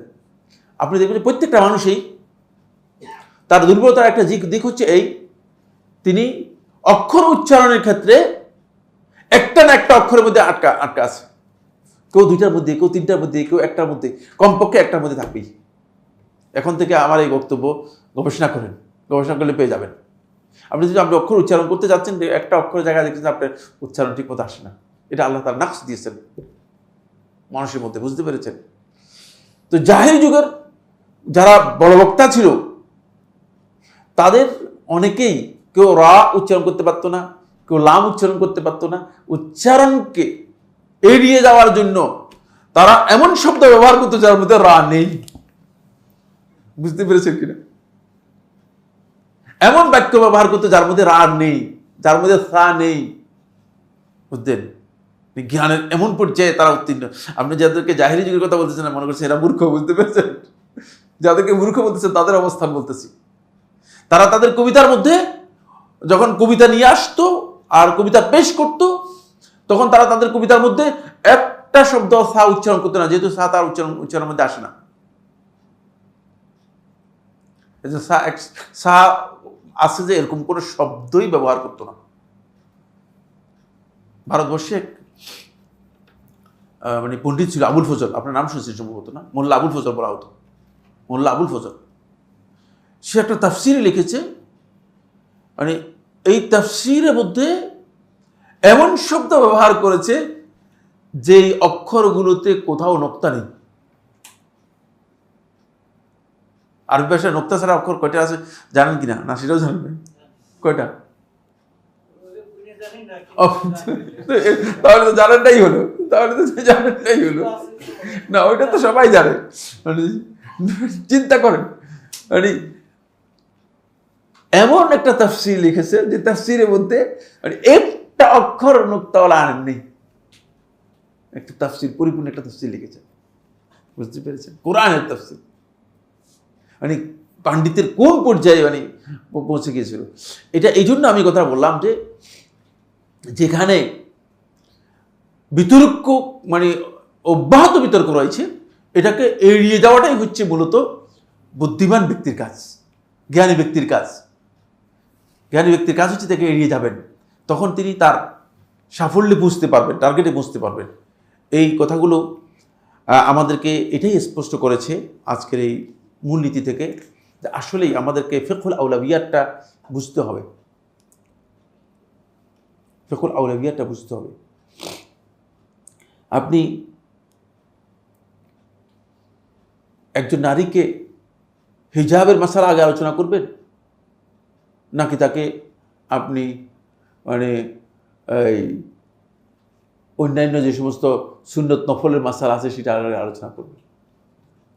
অবশ্যই খেয়াল রাখতে হবে, আপনাকে হিজাবের মাসালাটাকে আগে তাকে কি করতে হবে, দিতে হবে, পর্দার মাসালা দিতে হবে। যিনি পর্দাই করেন না তাকে আপনি যদি নফল মানে ইবাদতের ব্যাপারে মানে অনেকে আছে মাশাআল্লাহ মাশাআল্লাহ তাহাজ্জুদের মাসালা আমাদের কাছে জিজ্ঞেস করতেছে, কিন্তু অবস্থা এমন যে আমি আমাদের এখান থেকে মানে এটা আপনারা রাগ করেন না, মানে দেখি যে অনেককে দেখি যে মাশাআল্লাহ মানে নামাজ এতগুলো প্রশ্ন তো মানে কি ব্যাপার কি, দেখি যে মানে এখান থেকে যায় অনেকে, আমি ওনাকে চিনি খুব নিয়মিত নামাজ মসজিদে এসে নামাজ পড়ে, কিন্তু দেখা যাচ্ছে যে মানে পর্দার কোনো খবর নেই। তো তিনি নিজেকেই তো আসলে মূলত মানে সেভাবে সংশোধন করতে পারেন না, কারণ হচ্ছে সংশোধনের পদ্ধতি জানেন না, ইসলাহ এবং দাওয়াতের পদ্ধতি জানেন না। এই জন্য ইসলাম এবং দাওয়াতের পদ্ধতি আমাদেরকে জানার জন্য চেষ্টা করতে হবে। আল্লাহ সুবহানাহু ওয়া তাআলা আমাদের সবাইকে তৌফিক দান করুন।